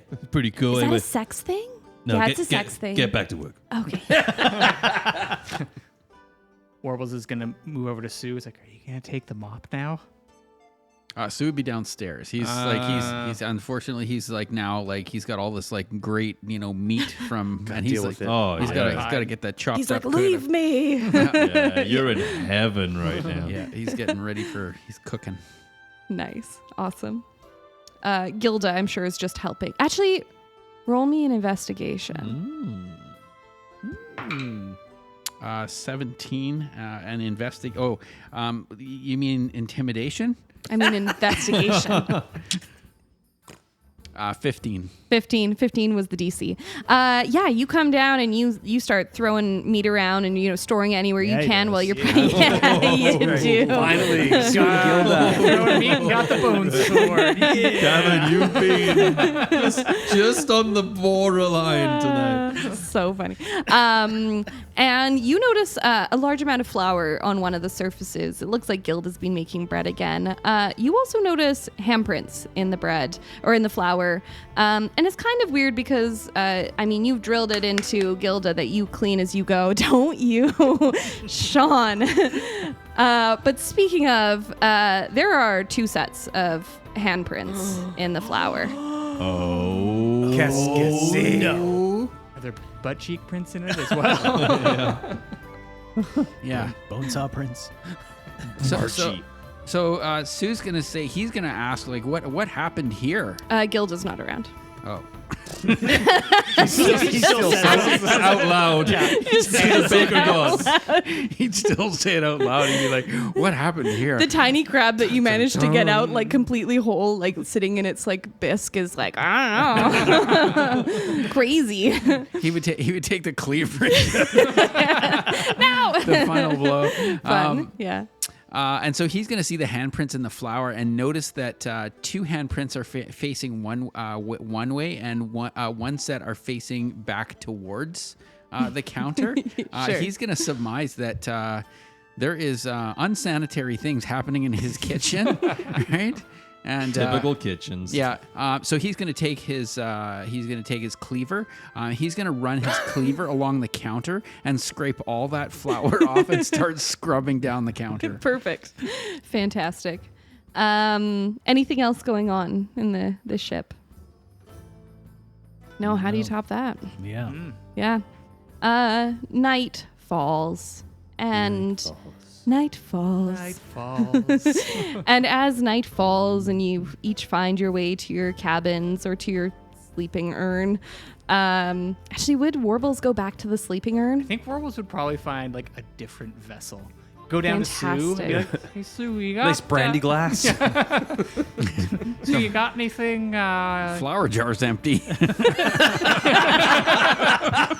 wow, yeah, that's A little pretty dry good. in here, but Oh, that's all right. I'll just leave the lid off. You can come and go as you like. It This seems is like everybody right. else is doing the same. There's no clasps to seal it either. Yeah, Could that's a great. person be your vessel? Whoa. Like, That and I mean sounds that in a non-sexual way. I mean that in a totally like, could you get inside of a Listen. person? Rule 34. Just wondering. Well, it was what, a 1 inch? It's a 1 inch hole, but I think I occupy like I Right. get the thought. what- The like- thought did occur to me is like, can I go down into someone and then explode them from the Right. inside if I just reconstitute? So we'll find out. We'll find out. When Warbles gets to Creepy level thoughts. 20, I will allow it. Sounds good. Night falls. And have you remained anchored in sort of in this bay? I would assume so, yeah. Fantastic. Everybody's sort of like I don't think we know where we're going yet, do we? getting shit ready for And Eldric, you can't settle. No, I can't. You feel the pull again. That's my favorite. The weather is calling to you. Your patron is calling to you. Something's happening. Yeah. Eldric will kind of go resume his spot on the back deck and just see what he notices, I guess, see what's happening, what he's feeling. Yeah. Can would Morrow notice Eldric moving around at this point? Like Getting a little got fidgety? Perception. Don't perceive me. Yes, and I'm going to say with advantage in this case. Thank God for that. Yes, 19. 19. Yeah, you absolutely. You hear him probably Creaking around, pacing and yeah. creaking before heading up top. When he heads up top, Morrow's not going to say anything. He's going to wait. He knows where he goes to, and we have history. We know each other's background, so I'm just waiting for him to get to like that spot, and then I'm going to slowly like come up to the upper deck and just sort of like lean up against one of the masts, sort of in the shadows. Okay, sounds good. Eldric, there are no storm clouds in the distance, in the horizon. However, you feel the pull nevertheless to give something, to offer your power, to create a storm. He would reach into his pocket of tide blossom mushrooms, and Which is running low. is running low. He would take whatever remains there because he feels like it bolsters his connection, and push everything forward to try and see what he can muster out of. Maybe he recognizes there's like one little stray cloud out there. Let's see if I can like build it up and turn it into something Yeah. bigger. It's in the distance, slightly over the more mountainous island farther away, and you pour your power into it, and you can feel your magic starting to dwindle. And as you would typically sort of pull back, you struggle to do so. It's as if now the magic is being pulled from you. I would like you to roll me a wisdom saving throw. 14. 14. The magic continues to drain from you faster and faster, and you can feel yourself weakening. Your hands reach out to grab the rail as your legs start to struggle to keep you standing. I would like you to roll me another wisdom saving throw. I feel like at this point, Morrow would be starting to approach him. 15. 15. 15, you managed to slow the siphon that is happening. And in the distance, you can see the clouds are growing, and the thunder and lightning is beginning to crack over the ocean. The clouds are moving, not towards you, but parallel to you, and the storm is building fast. Morrow, you're watching this as Eldric is struggling, clearly struggling, and while you can't see the magic leaving him, you know that this is what happens for him, but this is different. Eldric, you succeed in slowing the siphon, and you hear echoing through your mind, "If you will not share your powers, you can feel the force of mine." Morrow, you watch as static and electricity begin to trail up Eldric's fingers, across his arms and over his chest, before disappearing. And then you see Eldric drop to the ground as shocks of electricity travel across his body before very suddenly stopping. What would you like to do? Morrow, when this was happening, would have started, he was at first quietly approaching him to not disturb Eldric, but as this current crawled up him and started to shock him, he would have started running towards him, and I feel like he was meaning to like grab him and almost like embrace like the remaining amount of that energy to sort of like disperse it, but was just too late, and he like grabs thin air as Eldric collapses in front of him, if that's what's happening. Yeah. And he just kneels down and he's trying to like cast magic on him. I mean, he has healing word and stuff, but I don't even know if that's gonna work. Yeah. Morrow, for the second time in recent days, Eldric literally slips from between your hands, and as you reach down and cast healing word, there is no soul left there to receive that. Eldric is gone. And that is where we're going to end today's session. Fuck. My body too? And my soul? No, your body's there. But just your body.